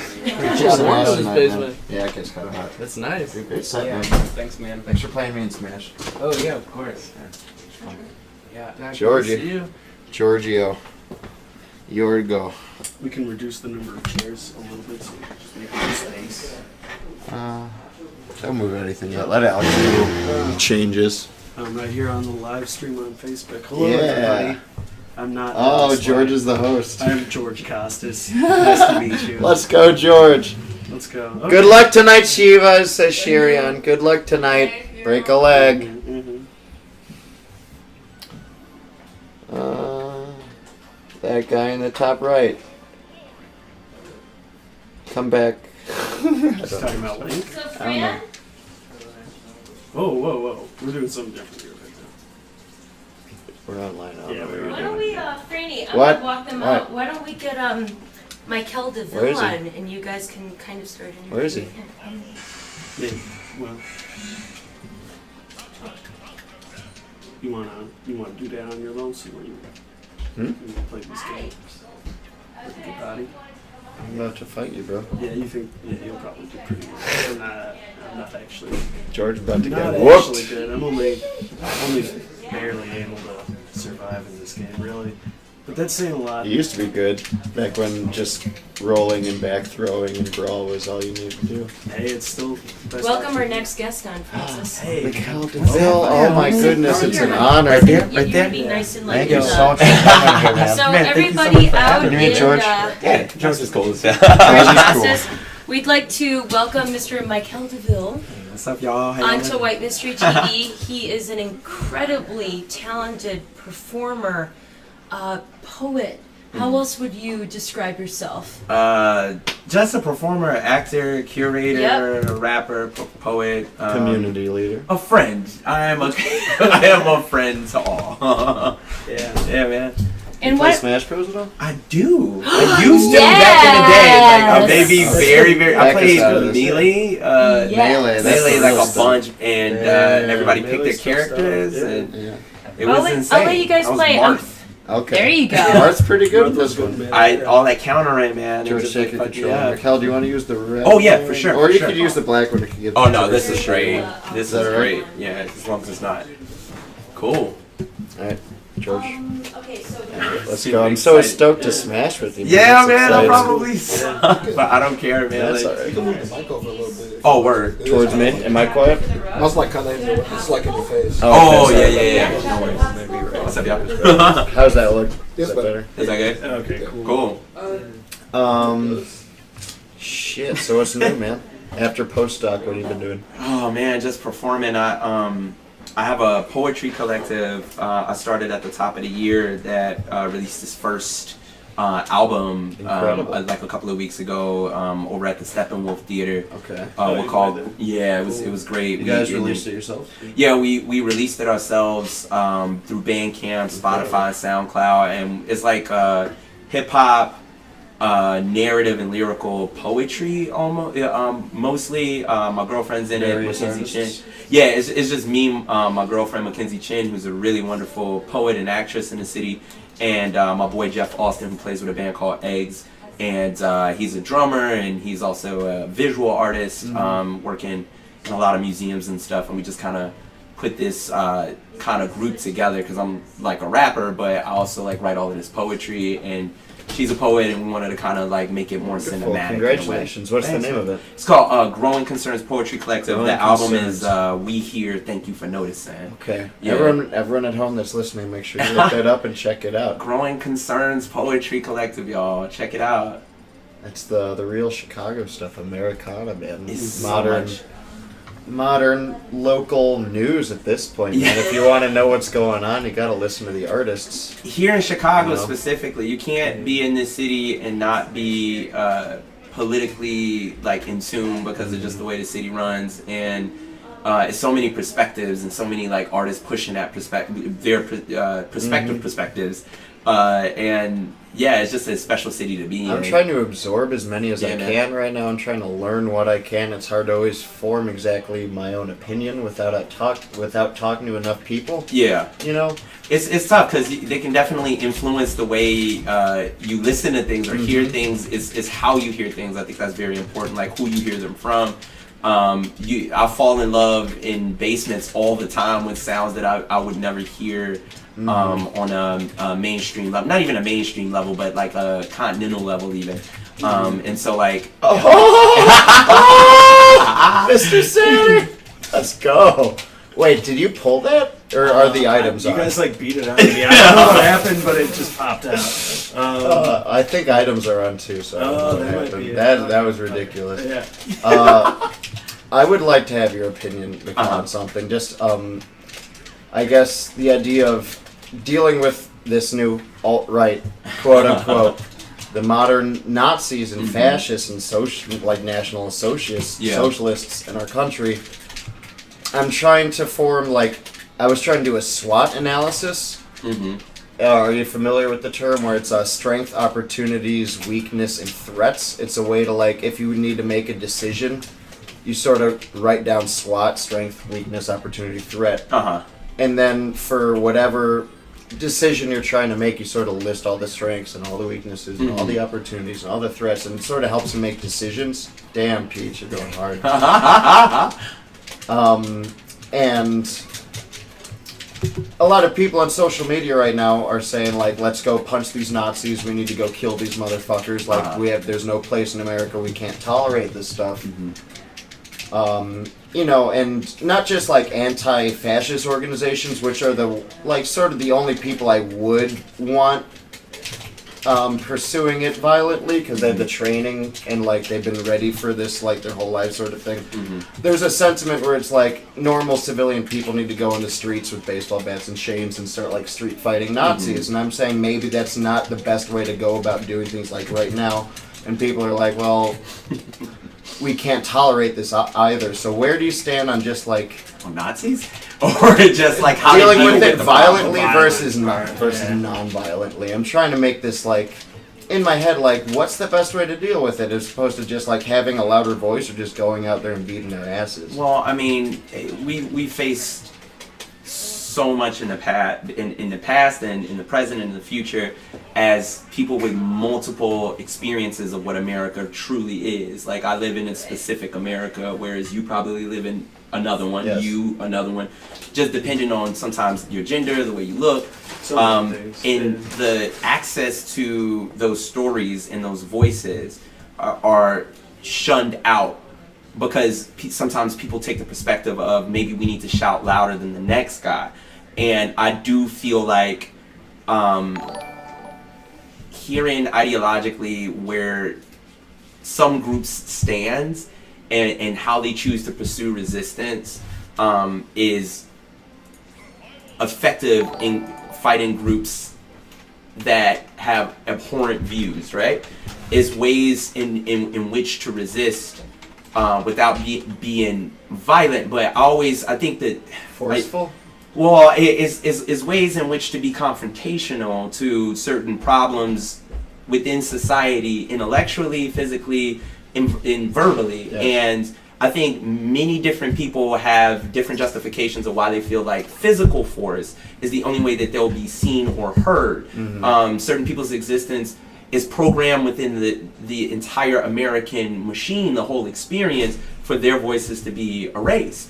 And because of that, we get hate groups such as, just separatist parties, neo-Nazis, fascists, the white Confederacy, all in this country who have, whether we believe they've been forced underground or anything like that, they've always had the microphone. They've always had the power to be able to disenfranchise people, the power to be able to be violent with people and just kind of get pat on the wrist about that. Not pat, I mean more than a pat. Well, now they're getting fully endorsed. It's being, and so the outrage for people to, I feel like it is very hard for me to even comment on after seeing multiple people constantly be their bodies ripped apart, slain in this country.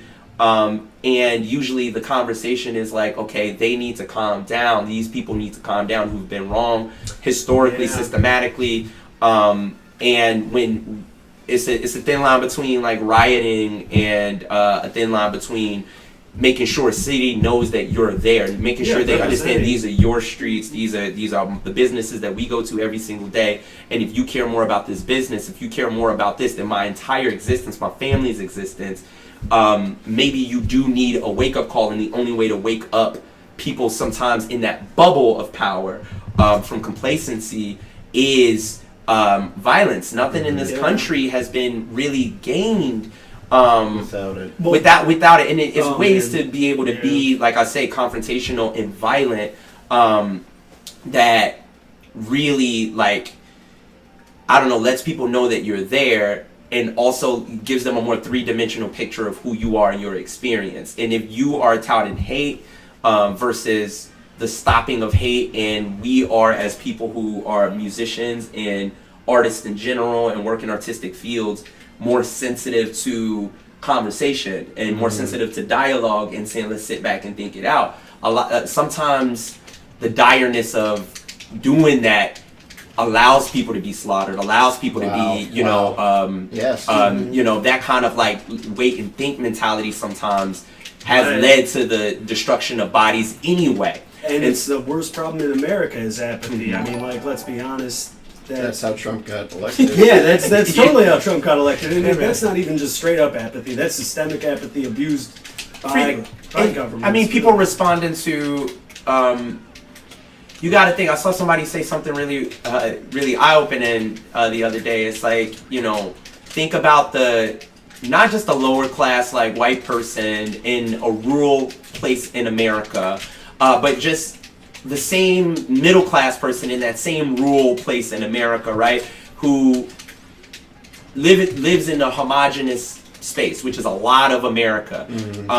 Lives in that kind of space all their life, goes through 8 years of what they see someone championing rights of people who don't even are not anywhere near them. Of course, they want the complete opposite next. And when you got a class of people who look like them but are wealthy and don't actually care about like poor lower class like white folk, you got this massive divide of greed on one side, and also frustration of not being heard for maybe one of the first times in their lives, which is a dangerous potent, which minorities, I won't even say minorities, people of color and black people can say that they've been through systemically their entire life and just had to get used to it as a futility in their life. And so a lot of folk of color, and now you can totally buy, a lot of folk of color and a lot of black people are almost like, well, welcome to it. This is how America has always been. Right. And so, I'm not necessarily advocating violent means, but I also can't condemn people who've defending their agency. Well, I'm not even talking. The only agency that exists. Everything you just said was incredibly well said. And thank you so much for just laying it out like that. But the reason I wasn't asking from a moral perspective, but more of just like, what can we do? Just strategically. Where it's like when I first say it, when it's like if we start like just trying to like fight these guys in their own game, where it's like we're like it's not just This is it to me, from my perspective. It seems a bit more than a systematic sort of a machine that we're fighting against, and it's more just another. This is a group of people with their own ideas, and they're trying to drag us into just like where they are strong. It almost feels like where it's like they very much have the home field advantage every time we would go out there to show and. And I feel like they are getting. I feel like they are getting stronger every time. Every time they get into a fight, and every time they get into a battle, they get to call it a victory. And I feel like they grow from it, almost like a hydra. It's like you're cutting a head off, and it's coming back. And like now, the little brother that like didn't care about it before is like, or like I'm just trying to. I don't know. Oh yeah, I totally get what you're saying. Just violence begets it, and I feel like it just might strengthen it before we can like really. But when you're saying like welcome to the club, like it's here either way, it's like I guess it's just an inevitability, so it doesn't matter. Well, lots of people have been having this fight and this conundrum of violence, non-violence, being civil in the face of like true atrocity, and still having to be told, play by these rules, play by this thing that was never meant to set up to be protective of your body and your interests. I think there are many examples, specifically in the city that me and you live in right now, where we reside, of actual intelligent organization. In the face of violence, you got groups like, not just BLM, but it's so many like I'm blanking right now, but it's so many like young youth groups out there who organize. Like what about like Black and Brown Babes? What yeah, about Black like all these? Well, those aren't necessarily these are people who preach inclusivity and normalizing the experience of not only like black folk but brown folk, white passing people who want to identify with other parts of their experience as probably being multiracial, people who are even not of color who want to understand and figure it out. It's just that like it's so many tools out there and so many resources to realize that organization wins these battles. To realize like endurance wins these battles, and there are well organized groups out there who have been doing the same work in the face of scarier things on a day-to-day basis, and get, they they're based on revealing people's true nature by showing it not just in a non-violent way, showing that their experience matters more than hate. Right. And they organize to continue to like mobilize people and show you that like an organization like the neo-Nazis or the KKK, when they kill someone or when they beat someone up and they claim that as a victory, that's sheer stupidity, because the love of 15,000 people the next time marching in Boston after such violence a week later, scaring away and we got to really kind of get used to the idea that these ideologies, these things that they actually use as doctrine, really is not fringe level. That's not. There is a gene of all of that stuff permeating through all of society, from privilege to systematic oppression. Like, these things are definitely a part of society. They of course act in a way that's a lot more extreme. But even over the last couple of years, they've been watering down their methods in order to go through the law, because they can be visible in the face of the law. You can take your hood off and be a senator right now, and it don't matter. And it's a part of the fabric of the country. That's it was even facing Obama. Even of this. Obama had to deal with that through his whole presidency. Had to deal with racism. We just got to be prepared, and it's really important. It's very important to not be super like. We can be startled and we can be alarmed about, like, how far we've let things go without, like, talking about certain things that people would say we're complaining about. Shirion, someone in the chat that wants to participate in the conversation. I think actual Nazis could be tagged as fascists because they don't fit into the modern socialist ideology. It's a mistake to let spread anger to the others because their message is strong moments of weakness, and sadly events create a factory of people who think they're superior or they need to kick people from the country. I'm from Spain, and with the terrorist attacks, people started to blame everyone trying to get votes for fascist parties. Wow. Spain. Ryman, is Trump pro-weed?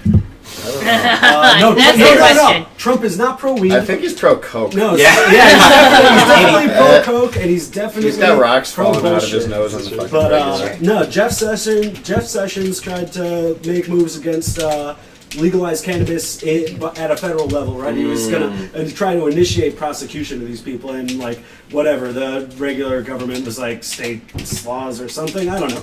That racist old bastard hates weed, and Trump let him do that. So Trump is not complicit with weed. Hey, and Gabe, can you get a couple ice cubes for these shot glasses out of the ice bucket? Alex, we got our follower goal. 100 followers. You're kidding me! Hey! I would like to stop. I'm really appreciating this conversation because this is really what we're trying to create a platform for. Thank you so much, man, for those wonderful we're words. While playing Smash Bros. I'm trying to like balance. I'm like, oh god. Yeah. There's some big moments in the game. And I think that, like, what's really important here is, like, we're Chicagoans. Yeah. We're in the city of Chicago. We love each other. You get on the bus, you love your bus driver. You walk by somebody on the street and you crack a smile. You let somebody go when they're turning left, and you're like, hey, thank you. It's the Chicago way, and I really feel like what we're trying to do is, like, create open conversations that aren't really happening on your MTV, on your Consequence of Sound. Vice got 36 million views for that Charlottesville documentary, which is really opportunistic. Did you watch that Vice thing? What are some of your thoughts? Because Francis, you were shedding tears for a lot of because it was just seeing those bodies flying around is like you can't see that without being like.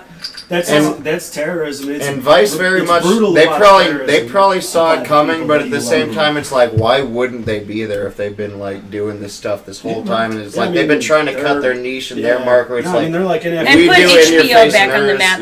But on the other hand, of course, there's an opportunistic, but like they still needed to get covered. Like no one else would have covered it in the way that they did it. But I want to stop and ask Mykele what his thoughts were upon watching that documentary, which has now kind of become the news du jour. 36 million views on that video. When you watched it, what were some of the things going through your mind? Well, it felt like watching a history book or a history film, about America in a lot of different ways. I grew up learning specifically about Black history more than I learned about world history. Okay. The unevenness of the Chicago public school systems here sometimes gives you a teetered view of like history, and so people over there, because I lived in a very dangerous neighborhood, but it was family and love and loyalty in the neighborhood. Yep. And They where wanted did you grow up? Just so people The- know where you're coming from here. Yeah, the west side of Chicago, which Mhm. almost seems you don't see too many people coming out of the west side of Chicago. It's almost a periphery in this city, because it's a lot of mentality of like kind of you stay with your own over there, and not even that. It's a lot of like historical oppression that happens on that side of the city, and yeah, I think growing up in a school that could not afford the high-end like textbooks, could not, was doing his best to be an achieving kind of school, turned into a high school. Okay. The year I went to high school, or whatever. Which So I went was from what middle school? school to high school. It's called Michelle Clark. Okay. And not to blame this like school system, but to just kind of point a finger at like this. The inequity. And not only the inequity, people over there really wanted you to understand your history and understand why you're here, and understand the systemic kind of not only just oppression, but what you're taught to know and hold up as a hero, right? And so my a lot of my heroes then at the point when I was a kid was Martin Luther King and Malcolm X, and their stories are steeped in videos like that. And so for me, it was a familiarity of like, this isn't necessarily very shocking to me, not in this country, under these rules, under this specific time period. It was like this during the Obama administration. It was like this during With the Clinton Ferguson administration. It was like and- this with the crime bill. It was- And Jeff Sessions wrote Martin Luther King's wife. Yeah. And yeah, they try to help it. they- So much shit. Yeah, that it's You grow a kind of happening today. distrust, not only with the government, but like Yeah. you kind of grow a distrust in the American machine in general, because the entire experience, when it's predicated on the erasure again of your true pain and experience, and never really talking about it. You told to forget it. You told that you got 3 strikes on your shoulder already, just growing up on the west side and being a black male on the west side, and what that does. I'm the first artist on both sides of my family. I'm the first college graduate on both sides of my family. But like I say that only to say that it's a large. We live in many cities in this city. I've grown up here my entire life. I've been here my entire life. You see people like that were in that documentary who are not fringe level elements, not just poor old white people. You see 20-something-year-old wearing polos. I who know, the I polos. probably saw on campus, who you never really The kind of know. Costco tiki they're all out freaking there. torches. I saw a It's tiki really- torch in a garbage can across the alley. I was like, oh. I think Yeah. the Like the moment first we time I stop saw being really shocked about these things is the moment we can kind of clearly think about Okay. our complicitness in the creation of some of these groups, and what that complicitness means to what you actually go out and do, the action you take. If it's informed by what you feel, and I'm not just saying guilt, I'm saying understanding history in general, specifically the one of the city. When you understand that, there's no way you can. Your only crime then would be to not do anything about it once you understand what's happened to people who sit right next to you on the bus and the train, and why they're that way, why they're on that part of the city, what that kind of stuff. And once you realize that this country constantly shuts that voice up, you get groups like the neo-Nazis, you get groups like the White Confederacy saying that they can rise again, you get someone like Trump in the presidency, Which is ridiculous. who can say that kind of stuff, but the president right before would have been blown out of the White House if they would have even hinted at supporting, who that guy like kind of came out and not kind of, but came out in support. And so, it wasn't that shocking, but it was definitely like. I do it with my work as well. I think it's very important that you as an artist, you look with eyes wide open right at. Well, did I just reference like Creed just now?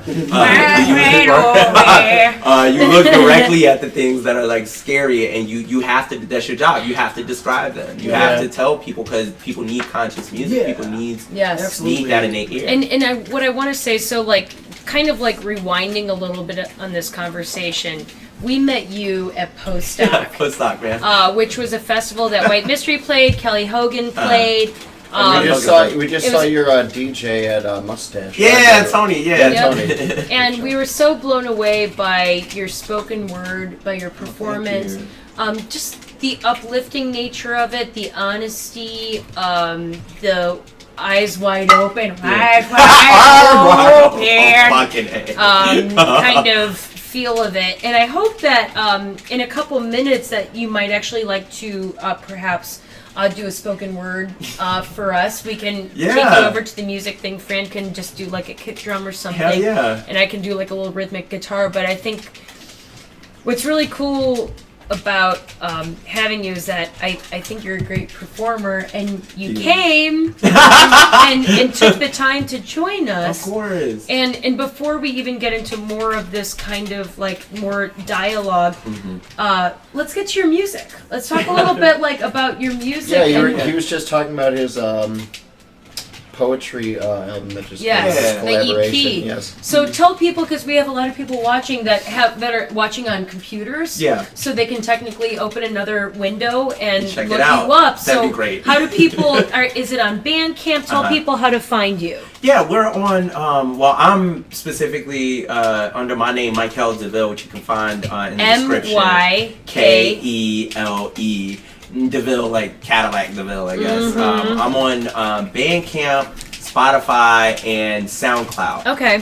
So if you want to support me Yay! in my, endeavors, Yes. like please purchase it on Bandcamp. But if you just want to hear it, man, like please go to Spotify or SoundCloud and you can catch that. And for my poetry collective, Growing Concerns Poetry Collective, Growing Concerns.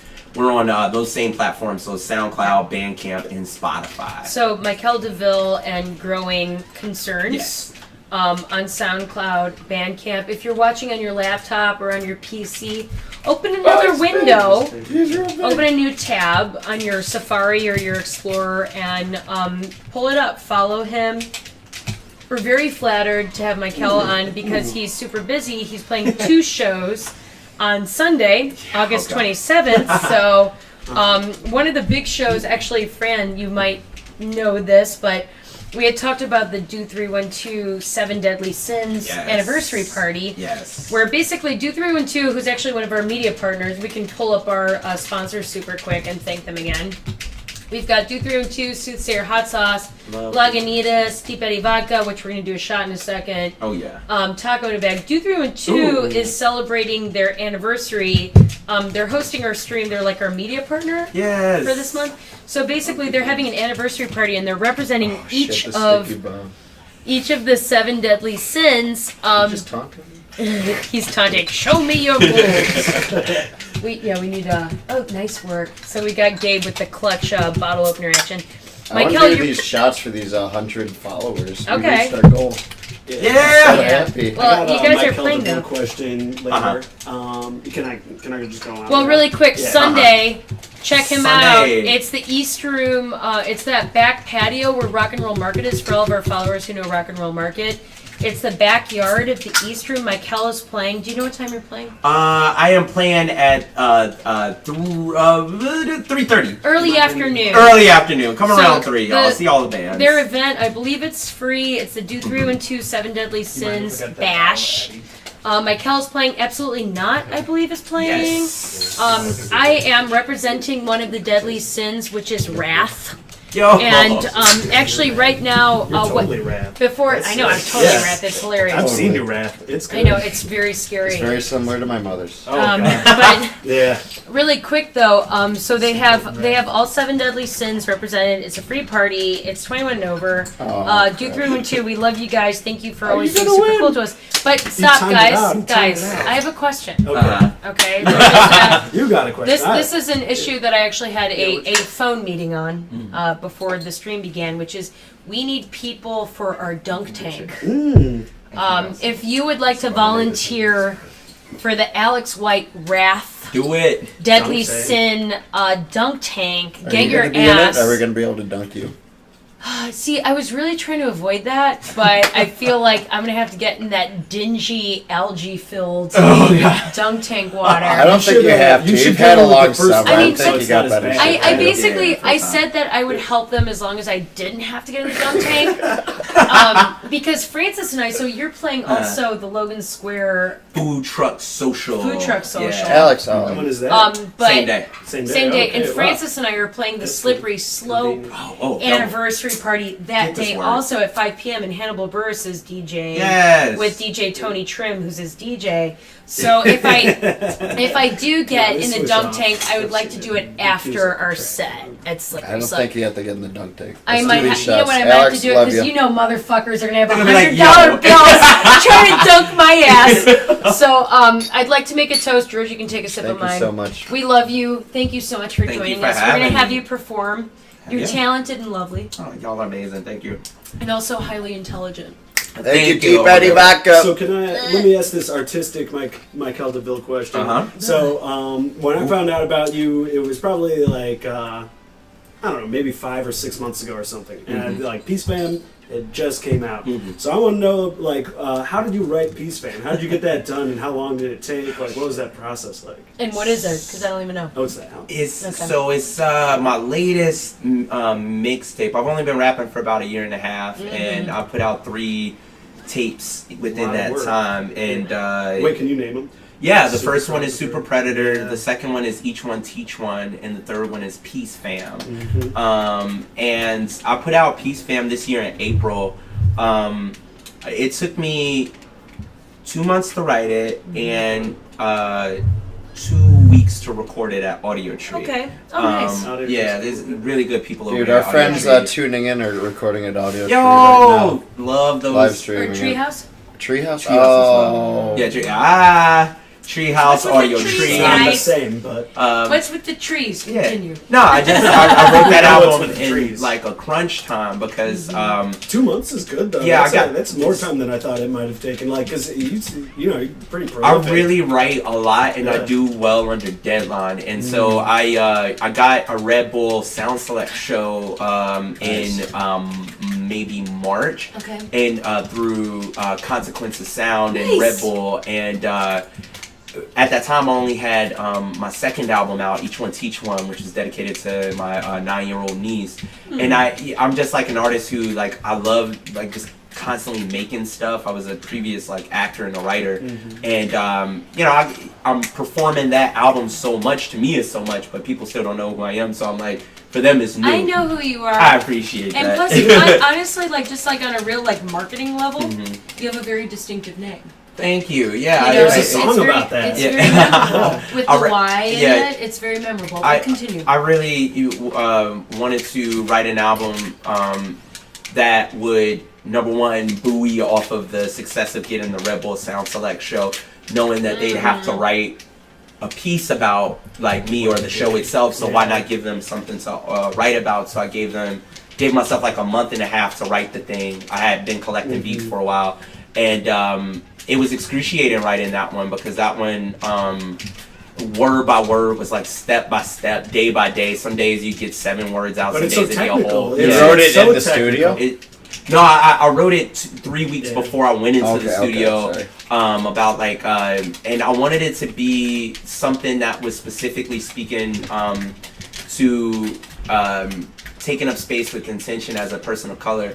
And what that actually like means and entails. How can we, through local fame and through artistic voices and being vulnerable, learn to accept our vulnerabilities and our sensitivity as strengths rather than weaknesses? And how can we, as in the face of like great oppression, find peace? Like, how did Thelonious Monk do it when he was redefining jazz and people were calling him all kinds of names in the front row? You know, it's sometimes self-peace. It's crazy though. Save you. You did a great job at postdoc. You were like, thanks, okay, guys, I'm about to let some stuff out, but this is just like the way that we do things. Yeah. Even like the way you speak. Like right now, it just kind of sounds like the album, like you were saying, like liberties, and then another word, it like almost rhymed, and it sounded like when I'm on the album. You know what I mean? It's interesting. It's important to go through life with a level of joy, but also a level of being. I always say I think this is a period where we should be being critical. We can be creative and critical. We don't have to celebrate all the time. Like we can pay attention to not only what's going on, but the person standing next to us. Yeah. Well, my favorite thing about that album is like, the flow on it is really solid.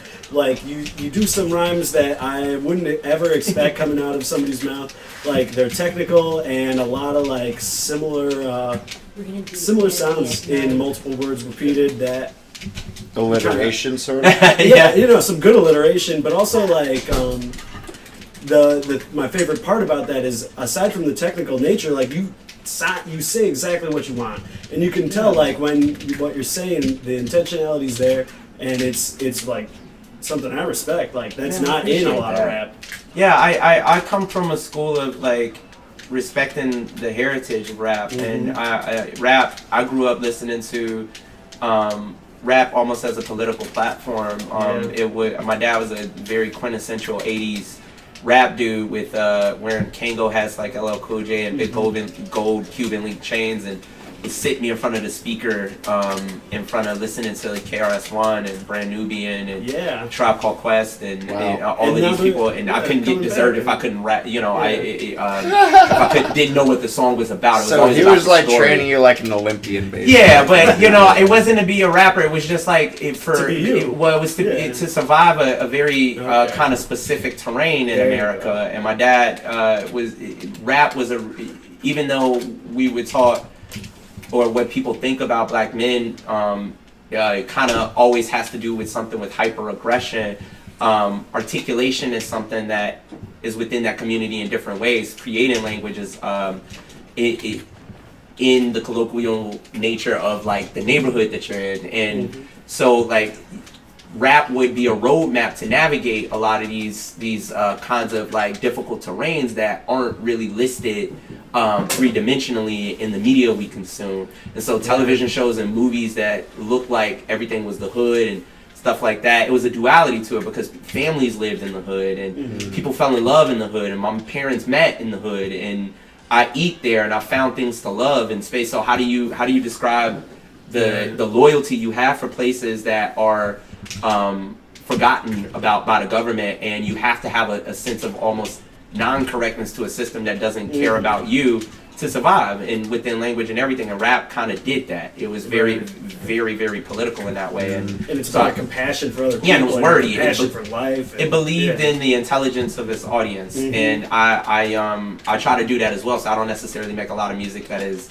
like let's dance and turn up. You know what I mean? Like my shit is like you want to go to a show to be moved by the artist that you're looking at. You really want to feel something, whether that's anger or you feel complicit or confronted. That's not in a way that's triggering, but in a way that totally like makes you involved in what's happening. That's when performance becomes personal, right? Yeah, like we all like that. We all grew up. There's with a lot of risk Kurt though Cobain to making music Biggie like and that, and like hoping you develop a market by doing that, and you can sustain yourself as a musician by like not making club songs constantly. It's like, well, you can.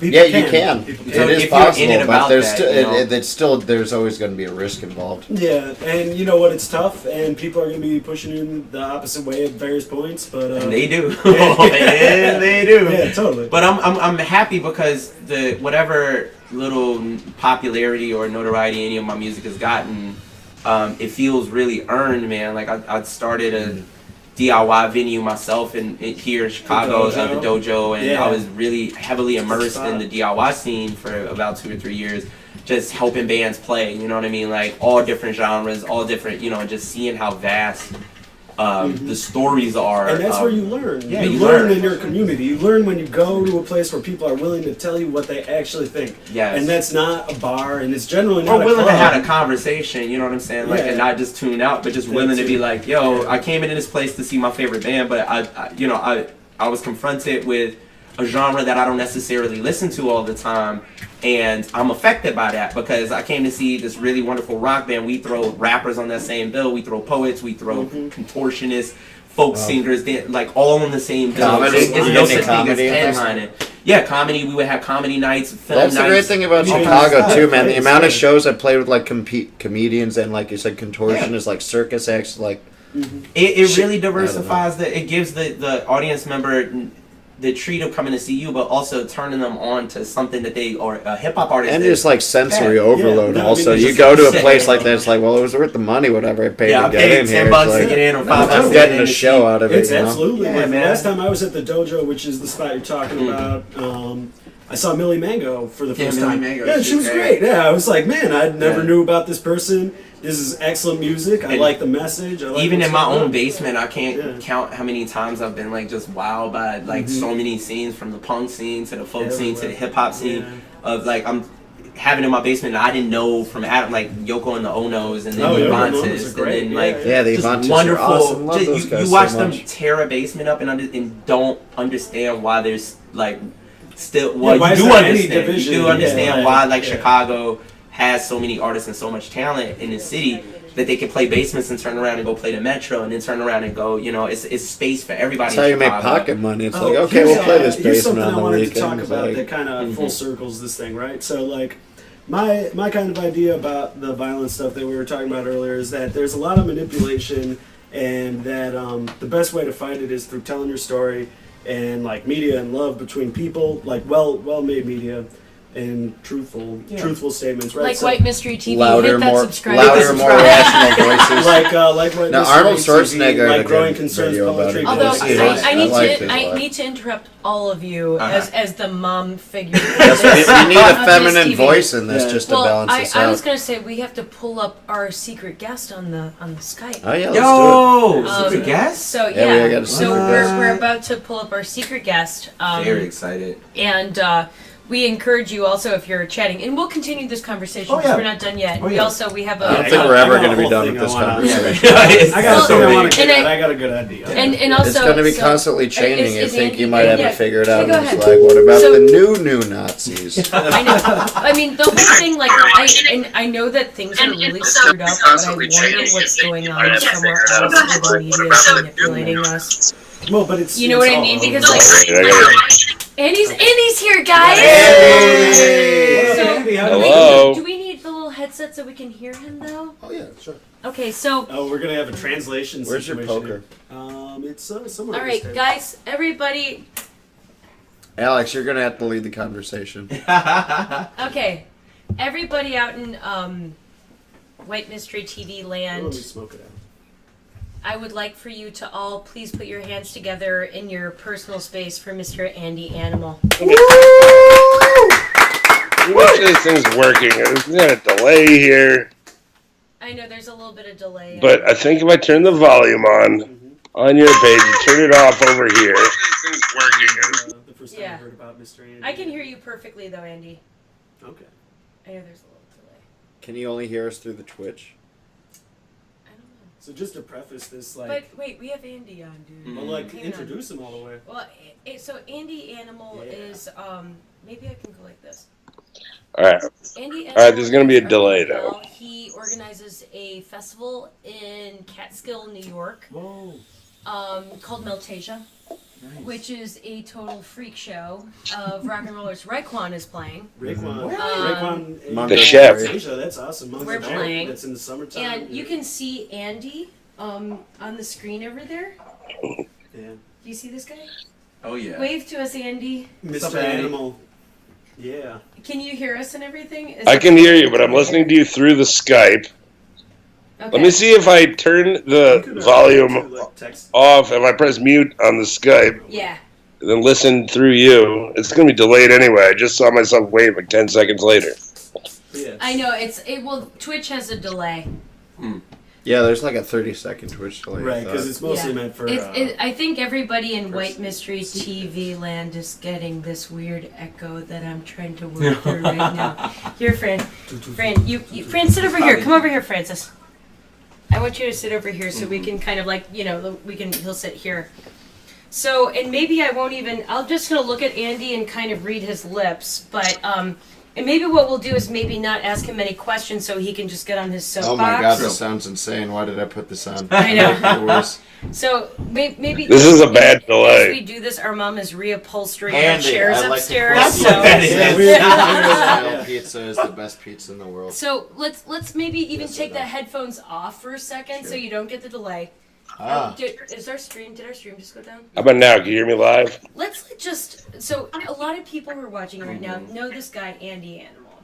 He half lives in upstate New York, and he lives in Brooklyn. I first met Andy when Francis and I played at Coney Island. We played Coney a Go-Go Fest. He was a big part of it. We actually played on the boardwalk of Coney Island. On the boardwalk? At a bar on the boardwalk. You guys One of my first memories of hanging out with Andy, who everybody can see on Skype right now, was hopping in the water in New York, which is filthy. Oh my God. I had to pick garbage out of her foot. I had glass feet. Then she ate fried frog legs and threw up. Yeah. But basically, Andy Animal, who you're looking at right now, he's a visionary, and he's really put himself out there in terms of organizing all of these. Let me call him and talk on speakerphone. He had Cool Keith last year. So let's because of the delay and everything, let's just let Andy. Why don't you tell us about Meltasia? Just talk to us and tell us about when it is, where it is, and how people can get tickets. How about I'm gonna.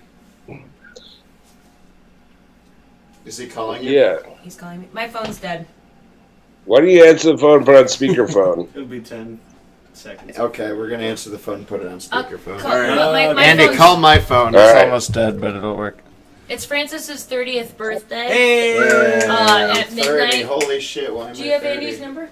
Don't worry, man. Francis is going to call you Andy, and we'll hold you up to the microphone because basically Meltasia is a festival that brings together all of the freaks of the How about East now? Coast. Can you hear me live? Played many years in a row. Andy, we love you. You're live. You're handsome. All right, beautiful. I'm gonna turn the volume off on my computer. Yes, Okay. sir. And you can look at me, talk like a kung fu movie. Who's that in the background? You know who you're gonna see in a second? Who's in the background? Is it Leah? Are you at a party? Who is that? Is that Todd? Oh, Daniel! Hey! Hi. Guys! Hi, Daniel. How are you? Andy, you need to start a live stream so we can have parties That's together. the Meltasia art crew. So yeah, tell Andy, go on your soapbox and tell us all about Meltasia for all of our viewers worldwide who might like to come. Well, I'd like to start by saying I didn't realize I was a secret guest tonight. I don't think you guys realized you were a secret guest at the festival. We're the mystery guests. We're the mystery guests. It's happening. God, way too soon. It's happening September 8th, 9th, and 10th in upstate New York. And we got Raekwon, we got Rocky Erickson, we got Andy Blade from Eater doing all his Eater songs. No Brains, Thinking of the USA. Yeah. Now we got Pissed Jeans. Nice. We got, what else do we got, Max? Gummy bears. New limited edition cherry gummy bears. Oh my God, we got a stream party, Fran. The Dirty Fences dudes are on. You see those? Max, you look great, dude. I wore my Dirty Fences shirt yesterday to DJ at the Ace Hotel, the full tramp shirt. All right. So we got the New York. I can't wait to get back out to New York. The microphone? Can you hear Have me? you played in New York? Not yet. Not yet. So, Tour, or not tour, but place on stage. well, Shivas were for Let's let Andy on his secret guestdom and Max freaking Rose Glass, Black Max, and Daniel Irons all get in on this transatlantic correspondence. So Andy, let's start by asking you when is Meltasia? Meltasia September 8th, 9th, and 10th in the Catskills. And why did you decide to have it the weekend after Labor Day instead of Labor Day weekend? Because the place wasn't available Labor Day. Well, there you go.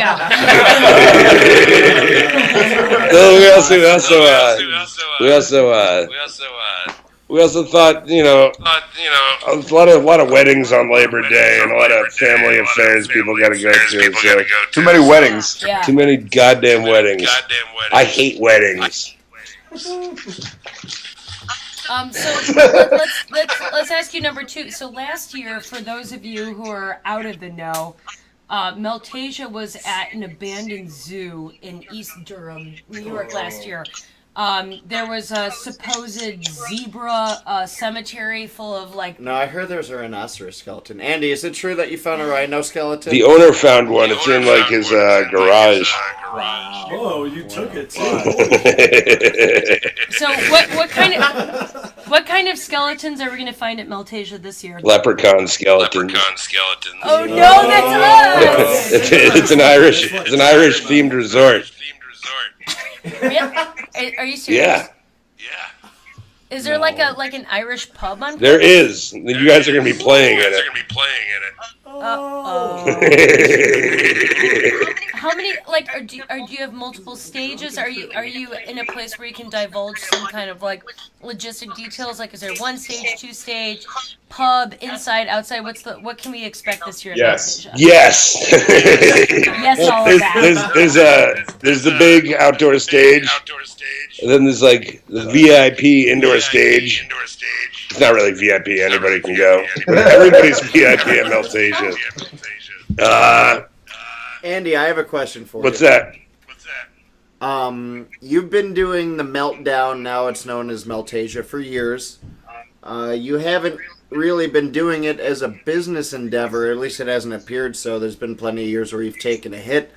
Could you please describe what it feels like to feel innately compelled to do something every year like that? It feels good. It's like it's gave me a real. It's just something I came to the realization. I'm like, this is what I want to do. This is something I feel I'm good at.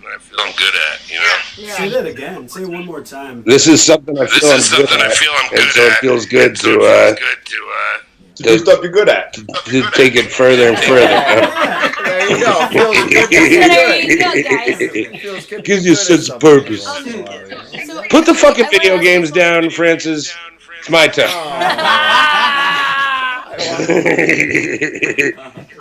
It's grown up time. What's that? You're on my phone. So okay, it's grown-up time, Francis. Well, sorry, Andy, but you can talk to me.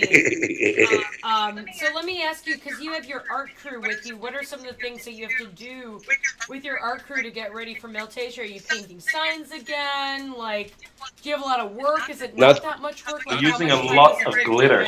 We're using a lot of glitter.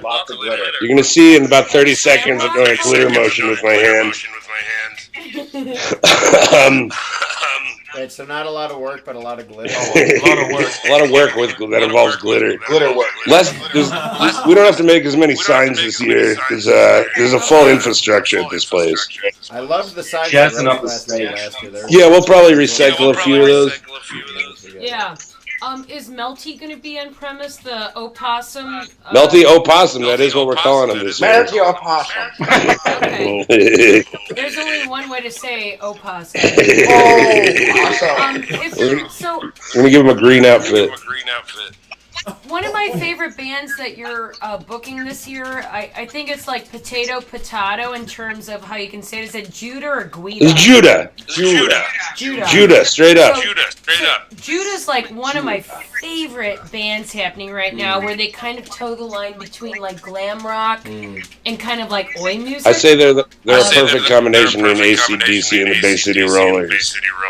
Yeah, nice. And yeah, I think they're in a little bit of Slade in there too. Like, are they like basing this tour around playing Meltasia, or did you snag them while they were going to be in town, or what happened there? I think so, because they were really bummed they couldn't play last year. And then when I told them Mungo Jerry was playing, they were just like, put us on the same day Mungo Jerry plays. So we made that happen. So. Do you think that Brian from Daddy Longlegs grew his hair out, or vice versa, with Mungo Jerry because of them meeting each other? Hold on, these guys, will you guys like quiet down a little bit? No. Is Brian what? I feel like Mungo Jerry grew out his fro after he met Brian a couple years ago at the Meltdown. Do you think that's true? Yeah, I think. Andy, I have a question. I think when he found out that the kids love the nostalgia, that he went ahead and cut his chops and fro again. He looks great. So this Mungo Jerry dude that we're talking about, he wrote this amazing song that maybe if we pull up a YouTube or something at some point, we can play the original video. Well, it's in the But it's summertime. He had a in the great afro, summertime when the weather is fine. Very controversial songs with drinking and driving and a few other things. Andy, you got Meltasia obviously coming up, and I would like to urge every. Well, I just want to say really quick, all of the freakazoids who are watching right now, if you don't already have tickets for Meltasia, get them now. Yeah, get them right now. It's like a convention, like how they have conventions for like car shows or like candy conventions, but for total freakazoids Yes, free who love rock and roll, and it's very affordable, and you can stay on premise. There's like kind of like little resort cabins. So if you're looking for something to do the weekend after Labor Day, make your way up to Meltasia because it might change your life and you might fall in love or you might something else. It happens. Francis, what's There's been babies Andy, conceived. what's one of your favorite Meltasia memories thus far? The best Meltasia memories? Yeah. Well, the first one when I got to smoke a peace pipe in a teepee with Black Oak, Arkansas. Yeah. And then last year jumping in a ball pit with Cool Keith. and Benny from Natural Child.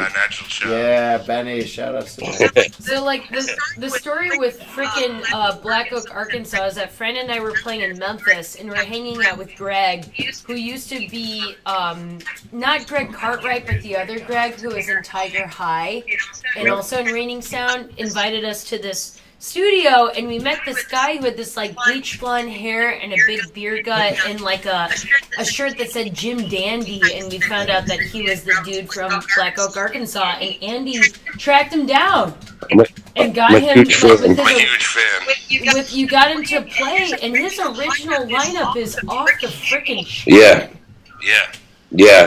So like this is kind of like a silly question because you already have such a good lineup for this year, but who do you want to nail down for the future, like perfect band, like the Buzzcocks, the Sweet, like in perfect I want to see that. in perfect Andy Animal mentality. If we could like raise enough money on White Mystery TV for you, who would you want to get on?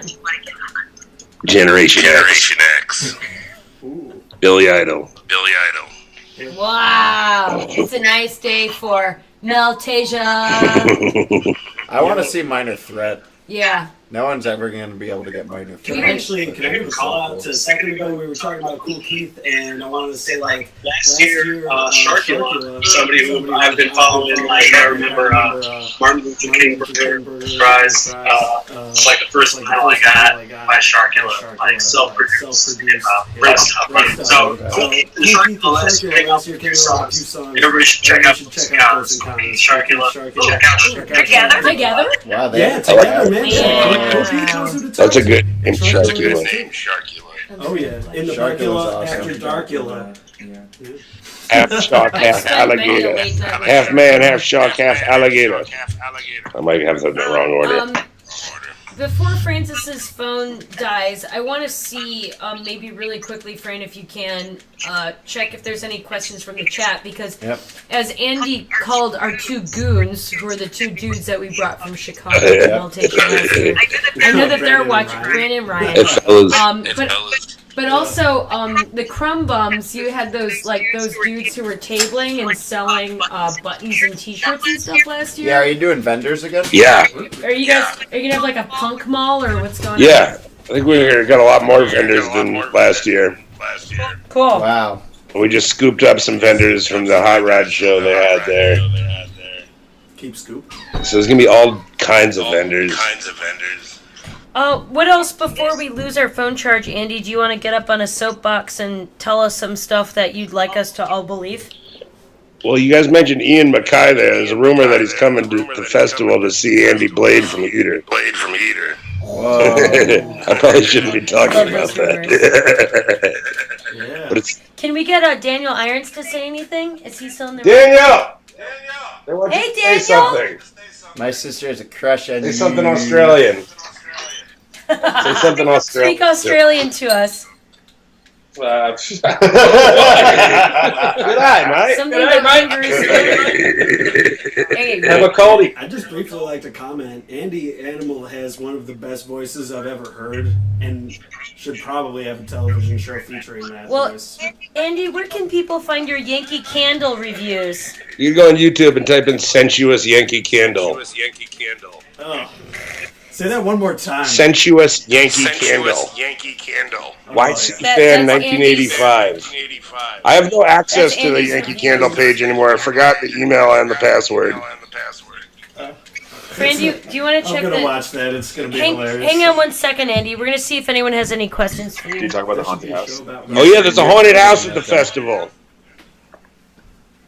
Yeah, there should be a show about rock and roll where, like, Andy Animal is kind of like a Rick. It's called White Mystery TV. White Mystery TV featuring Andy Animal already exists. as a Rick equivalent.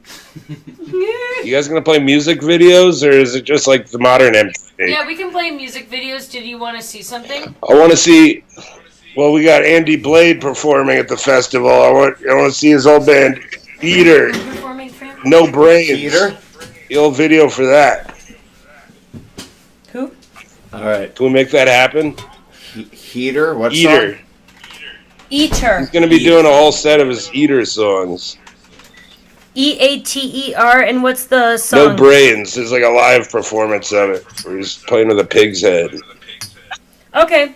Well, before we go to the video, we're going to cue it up. Did you find it, Kyle? Yeah. Okay. Nice. So, Kyle is our tech dude. I want to thank very much Max Roseglass from Dirty Fences, who we absolutely adore, and Mr. Daniel Irons, the Fantasia Disney-tastic Meltasia illustrator, and Mr. Andy Animal for joining us on this Pee-wee's Playhouse magic. They had it before, you know. Yeah, it's cool.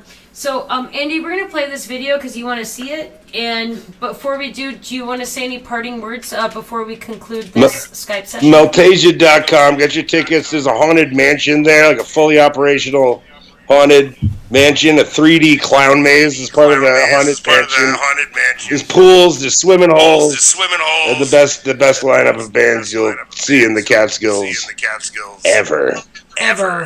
And how much are tickets, Andy, for like this full weekend of like orgasmic clown? 3-day tickets are $110, and 1-day tickets vary. Then there's 2-day tickets. I don't have the listings in front of me, but $110 is way more than worth it for the ecstasy that will ensue. Dude, $110 gets you like a crappy dinner in Chicago. So if you can get out there, go to meltasia.com. Follow Andy's sensuous Yankee Candle reviews. Go to meltasia.com, everybody. Find him on Instagram. Find Meltasia on Facebook. Twitter even. It's represented by a Fantasia-themed opossum named Melty. And if you go to meltasia.com, you can get your $110 tickets to 3 days of orgasmic clown upstate New York Catskill. Yeah, follow us on Twitter. I still don't really get how to use Twitter. I don't know how to get followers on that fucking thing. So, Andy, thank you for joining us. We're going to play your Eater video for everybody who's watching right now. Awesome. Cool, man. Keep watching. Come see him at Meltasia. From Chicago, Andy. Yeah. We love you, Andy. You too. Bye, gang. Love you, Bye. And for you. From Bye. Our first Skype session, guys. I'm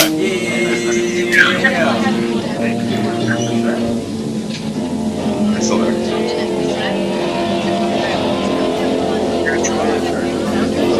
Where's that shit? Guys, you subscribers.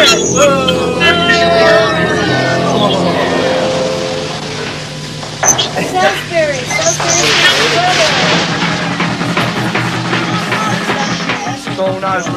Sound. Next Nintendo Network. You can't stop.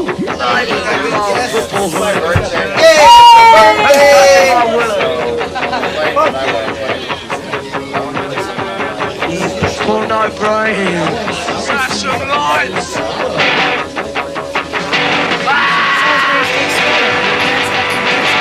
Also, I think that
This guitar too. That's cool.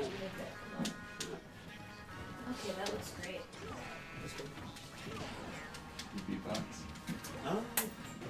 Good, but I'd rather see. Dude, Fran George play can drums. beatbox. George can beatbox. Good as fuck, dude. I would rather see Fran play drums.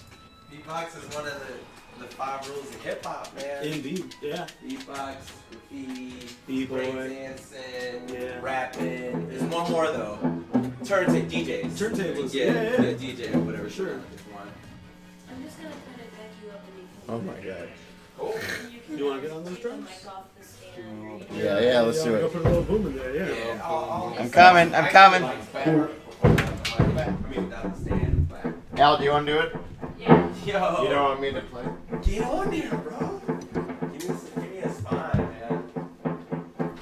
Let's get the jam on. I love collaborating with homies, man. See what kind of stuff we can make, you know. Let's do it.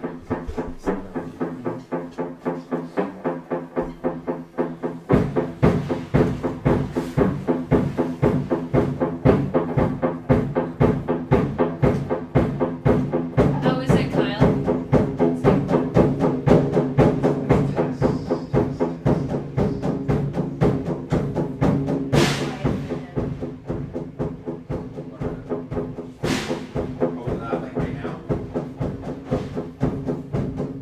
Yeah, you're on. Oh, snaps. I'm gonna turn you up.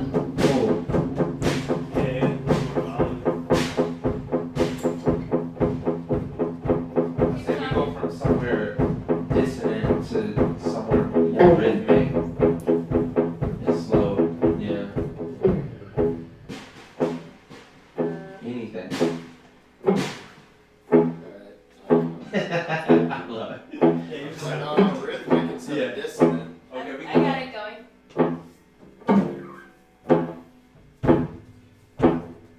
can start from there, guys.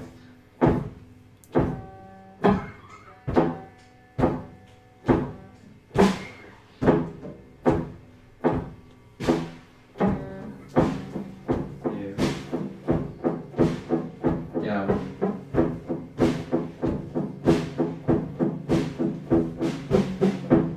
The wandering, and the wounded, pounding bleakly at the door, forming forlorn, hapless shapes in the toy chest of a willy, and destiny options set steaming on a plate at a time when appetite was luxury. The red apple leans green in this planned voyage of temptation, set to snare all men from the very beginning. Idolatry is the best distraction in these days, salivating puddles for heroes and lovers. Yet deeply, so deeply is the coiling eel, the potential and self-power, blackened by the lack of light, coveted for its exotic directions and patterns, and allowed to slither into the murky beyond. Fear themselves when the last of the light flickers that outline on smooth rock. The heart stares unblinking at its next great mirage as the diligent pilgrims of the mind ignore callous palms slaving for the harvest. A break in the waves spell out your name, flirting with suicide on the cell phone to white noise whispers. As petty men with furrowed brows expect their caviar and inspect your privacy. And love, pure life, is dragged hopelessly to the deep of the imagination as the children watch and pluck the sunny dandelions from their hair. This century struggles to breathe. This century struggles to breathe. This century struggles to breathe. As Nirvana waits for the few saints who took the time with their makeup.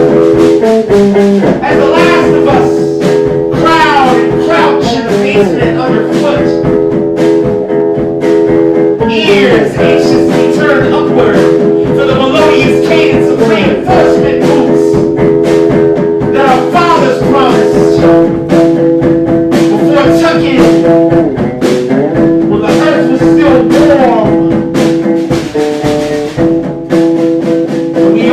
still stood a chance.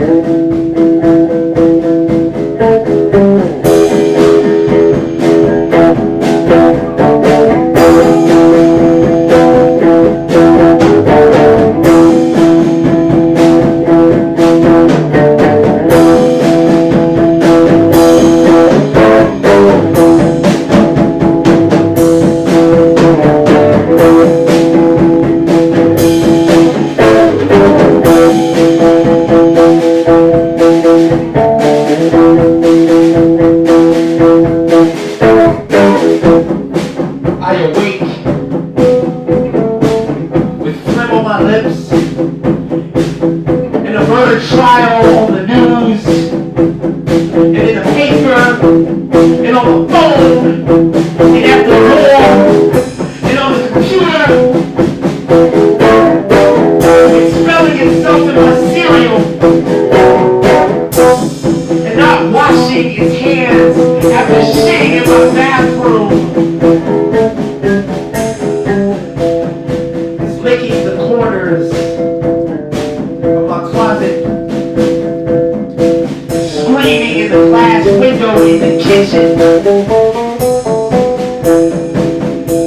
I am that trial of the past, a depiction of reflection, where Lady Mary's torching and blood.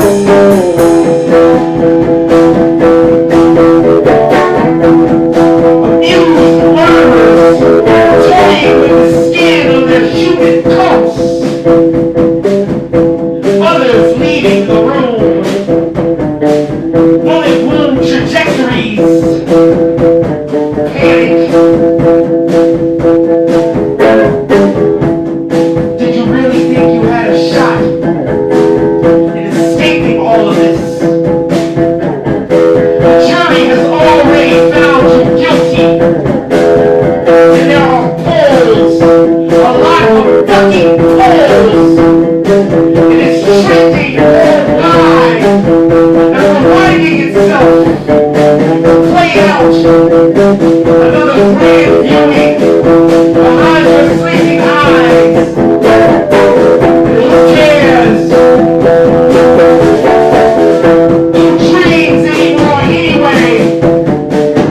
Who dreams anymore anyway? Who dreams anymore anyway? Who dreams anymore anyway?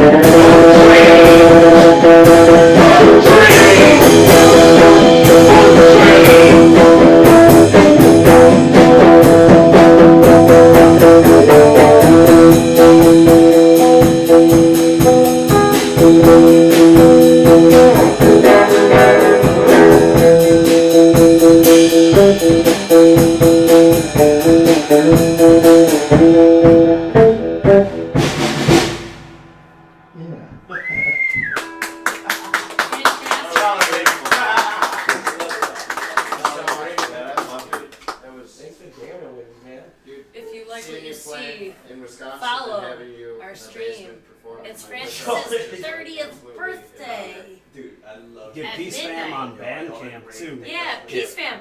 Peace Fam Mykele on Deville, Facebook. this guy. Let's give him press 1 if you like what you saw. Love y'all. Love y'all. Check me out, man. Please. Stay tuned to White Mystery TV. Thank you for watching. We still have a half hour to go. Make sure you check out Mykele Deville on Bandcamp and Sunday. And also, thank you to Andy Animal and Maltasia and the Shivas who might be playing right I don't know now. what it is. It's real good though. Ask us questions in the chat. Super 90s. It's like this old school. Oh, it's like Motherboard Machine Mark from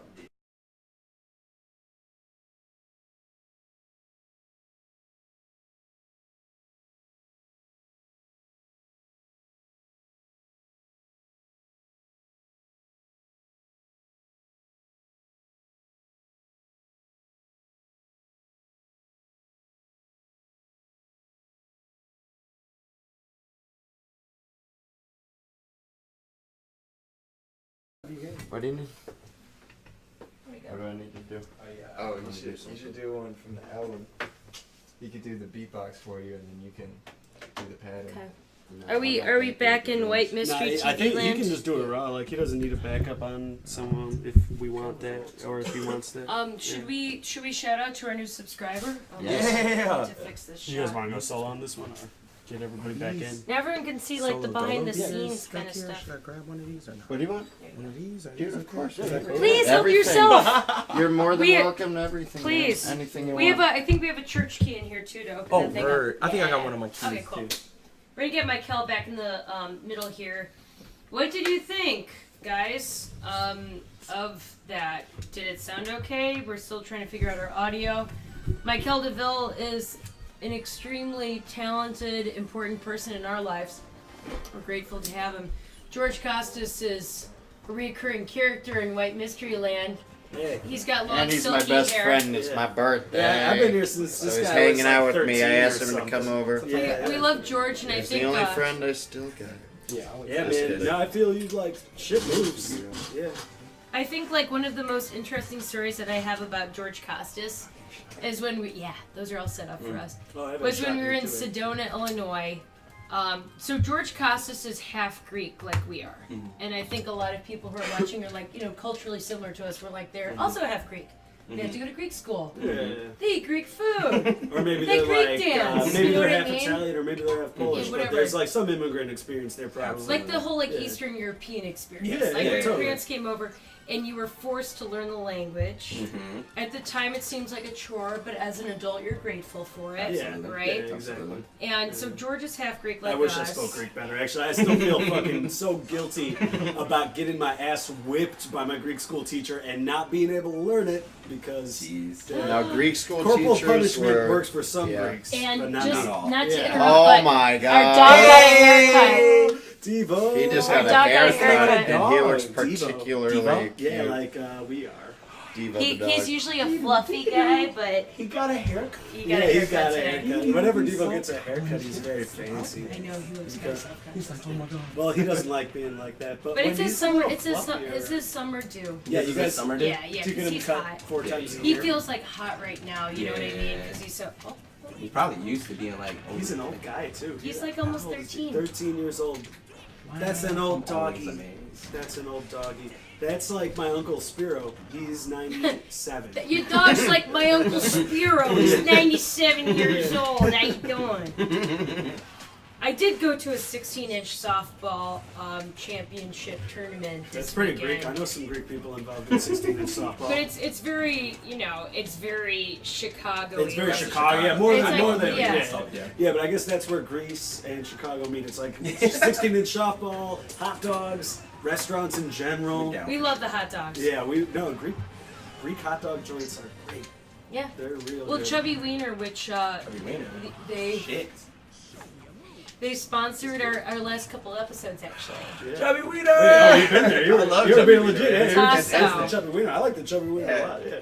So, but anyway, I guess like I lost my thought about why I brought that up. Greek something or? Oh, I guess something that was kind of funny. So like we sing a song on our new album, which is called "Fuck Your Mouth Shut," FYMS for short. It's selling decently, like compared to like our other albums. But what's so funny is we sing in Greek, right? And the song goes, "Fage ke pharmako se mori," which means eat and be poisoned. It's something your grandma says to you at Thanksgiving. It's like eat and be poisoned, Yeah, everybody. fall out pretty much. Totally. Like eat, yeah. So it's like eat and be poisoned. Then it's like nafaskata malaka mori mori, which means eat shit, you motherfucker. Like second line of the song. And then it's like nafaska and malaka mori mori. And then it's like meta diogeria, which is like a Greek sayism where it's like always use 2 hands. If you're gonna do don't like hold your dog on one side and try to like Use clean 2 the hands. table. Like it's always like use 2 hands if you're gonna do I the love job. that. Yeah. Meta diogeria. And then the 4th line is thelis gala, which means like would you like some milk? and then it's like the chorus, right? Fran is like Mori. Mori, Or no, fuck your mouth shut. Yeah. Mori, No, Mori. people think we're saying Maurice. But last night this Maurice. chick was like, Maurice, she was Maurice, like, Maurice. I love that part where you're like Maurice, and I was thinking about that. I'm thinking about the Steve Miller Band song, which the Dirty Fences guys, frickin' Hirsch and Kamaski went to go see Steve Miller Band, where they're like, some people call me Maurice. Oh my God. Some call me the gangster of love. Yeah. You know, and I was just thinking about how funny it was that someone thought we were saying Maurice. Maurice. He's speaking directly about him, you know. Yeah. Dirty Fences. Yep. So those are our friends. Thanks again if you guys are still watching from New York for Dirty tuning Fences, in. y'all are great. And for all of you guys, we have shots lined up because we actually hit our follower goal of 100 people. Absolutely. We're very thankful for Mykele being on, Kachim on Bandcamp, and also live in Chicago, which I know a lot of you are tuning in from Chicago. Nazisas, cheers. Thank you, White Mystery TV, for having me. This is amazing. Thank I love you, this. Mykele. White Mystery TV, I fully endorse. And thank you very much for jamming. For also actually playing the video game. Well, I think it's very, dude, and he held up too, man. He's got a good. He didn't even bust the Martha. I grew up in living rooms playing like Smash Brothers and having very hard talks, and sometimes very really just good like talks. So it's me too, man. to create the culture of It's conversation crazy how in the Smash city between Brothers artists Where- and around video games and around jamming. That's dope. So much sharing. Like my favorite Smash Talk moment is the moment when it gets to be too much, and you just have to hit pause. It's like you can't even fucking keep playing. You're like, are you fucking kidding me? We call This it is a George Costas. Oh well, because I talk the whole time. Like Where it's like tense moment, pause game. It was like, hold up, no. I just unpack that for a here's what I'm saying. Like I actually have this one Smash Bros ability, which is that I can have conversations and play exactly the same as if I wasn't having a conversation. It's a bad thing. People get angry. Francis is like that as well. Like, No, he he literally can't. play and also have a thought-provoking conversation at the same time. Well, no, I was like taking a break. Yeah, the only reason he can do that is because he's really good at Alex the game. doesn't like me anymore. Yeah, I he's love really you, but good. you hate when I talk to you. We love to hear you, Alex. What do you want to talk about now? Well, actually, you know what? I'm gonna let you guys talk, and I'm gonna go get Francis's birthday present. What? No, I don't deserve. I've been a bad Okay, boy. wait. I want to deserve bring it back anything. to this point that I was thinking about earlier.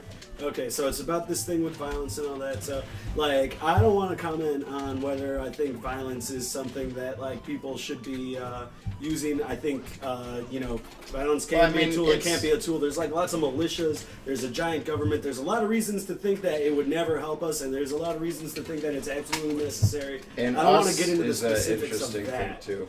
I mean people. I mean the humanity. Yeah, of people. course. Yeah, but There's the times thing I where wanted to violence talk makes about is people that I feel stronger. like there's a very intentional forcing of violence upon peaceful and intelligent protest movements. So like this is what I wanted to compare, and to me they're like very similar in a lot of ways, is Charlottesville and Ferguson, kind of on opposite ends of why a protest starts, but in the exact same direction. And in both instances, you saw like a really relatively vocal, intelligent group of people willing to talk about their lives in the place that they live, being confronted with violence, and lots of people coming to try to aid in that situation, and also being confronted with violence.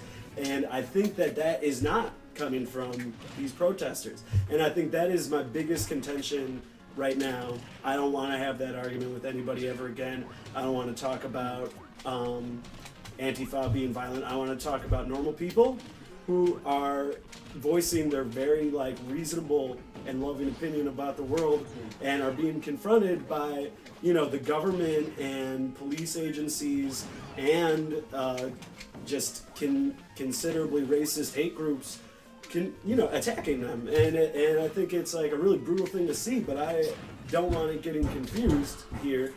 Like, I think that violence is relatively one-sided. Yeah.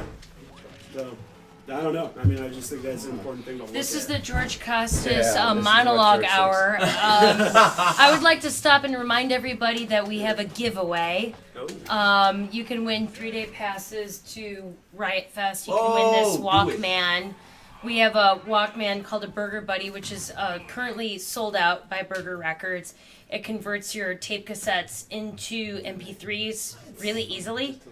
Yeah, go down to Douglas Park. All you have to do is upload a picture of yourself on Instagram with your white mystery gear, whether it's like a hand-drawn logo or a CD you already have a button or something like that, or a picture of your mom with a white mystery logo painted in lipstick on her forehead or something, and enter to win. I will. So I also, really quickly, because we're coming up on the end of our show, would like to also show everybody our tour dates really quickly, which include Maltasia.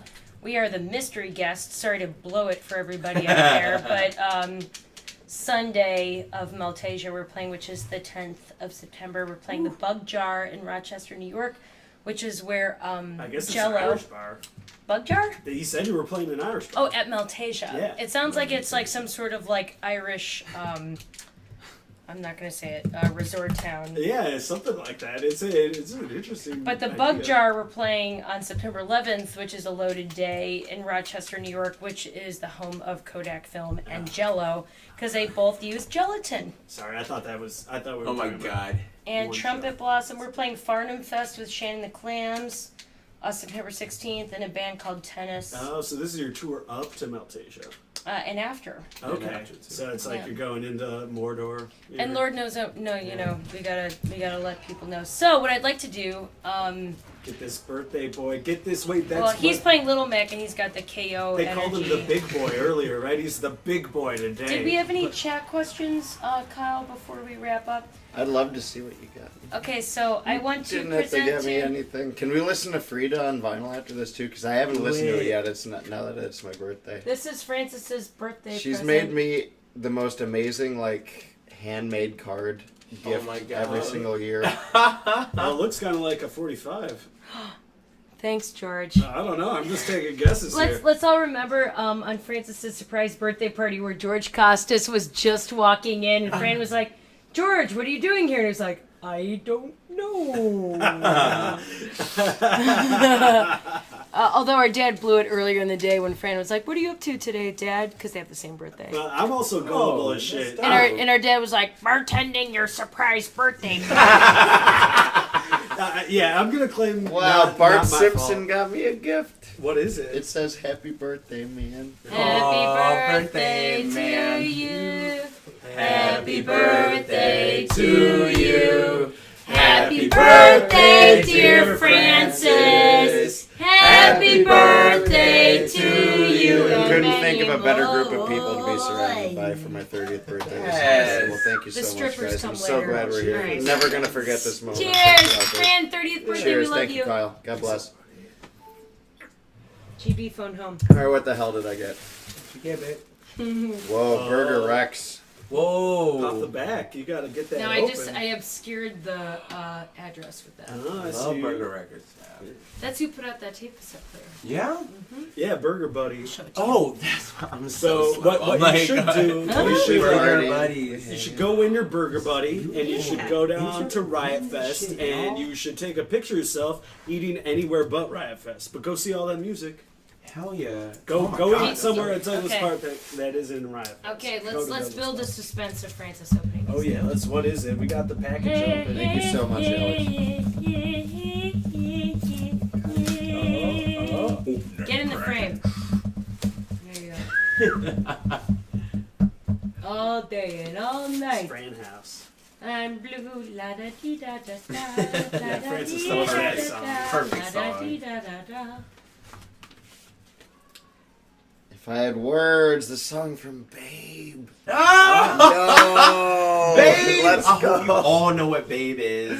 But it's the Australian disco song. I can't believe you did it. Can you please put this deep on? cut Alex? is that? Yeah, it's How very is that deep. very fucking deep. If I It's had. that deep Actually, can we 45. turn on the You get a YouTube?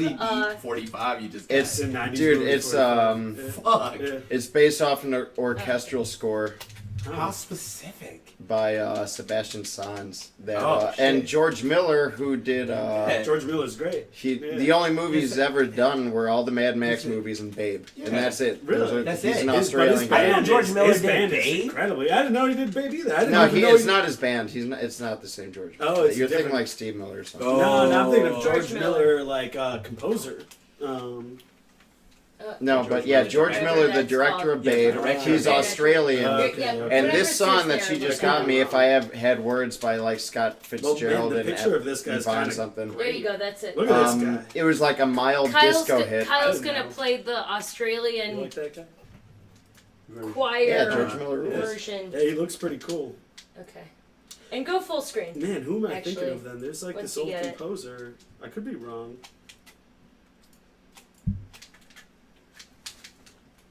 Here we go. No, that's a preview. That's okay. Additional sponsors. Yeah, no, I'm not at the right name. Oh. Glenn Miller, that's who I was thinking of. Big band. Yeah. Big band, yeah. No, what I was saying was that George Miller, the director of Babe, and the director of Road Warrior, is Australian. Okay, Fran, he's queuing up your song on YouTube. And I'm here on Top of the Pops. At number 4, here's Scott Fitzgerald and Yvonne Keeley, and If I Had Words. If I had words to make a day for you, I'd sing you a morning golden and new. I would make this day last for all time. Give you a night deep in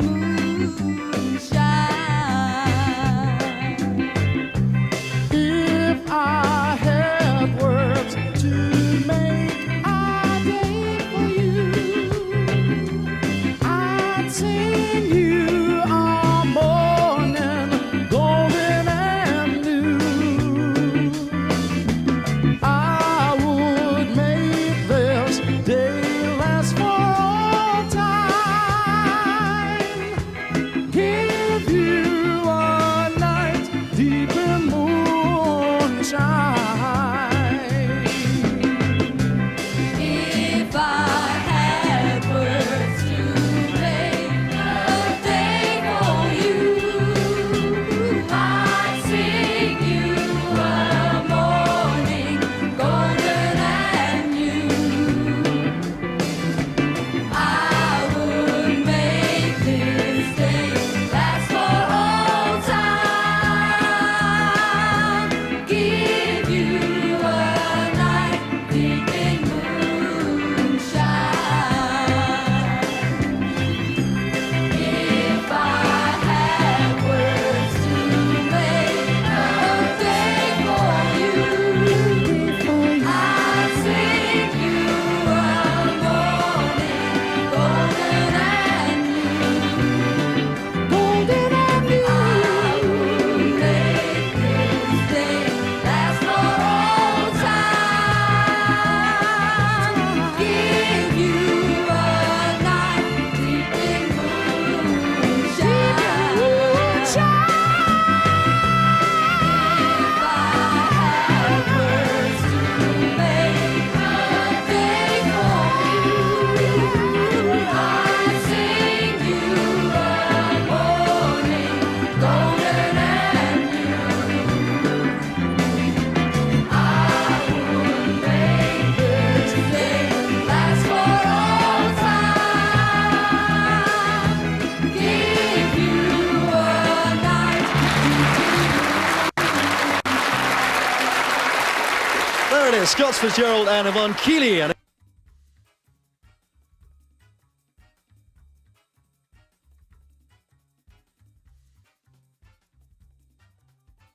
Like people from Chicago, just like kind of like being present. It's really beautiful. My father. Did you meet Mykele? Yeah. So we played SEMA's festival together. Yeah. She's friends with SEMA's mom. Oh! From, Bye, like, the everybody. way back Thanks for when hanging she- out. Love you guys. Thank you. We're going to take a break. I'm going to be on later streaming video games Dated because that's what I want to do. We only found that out. And that was Was kind of that- like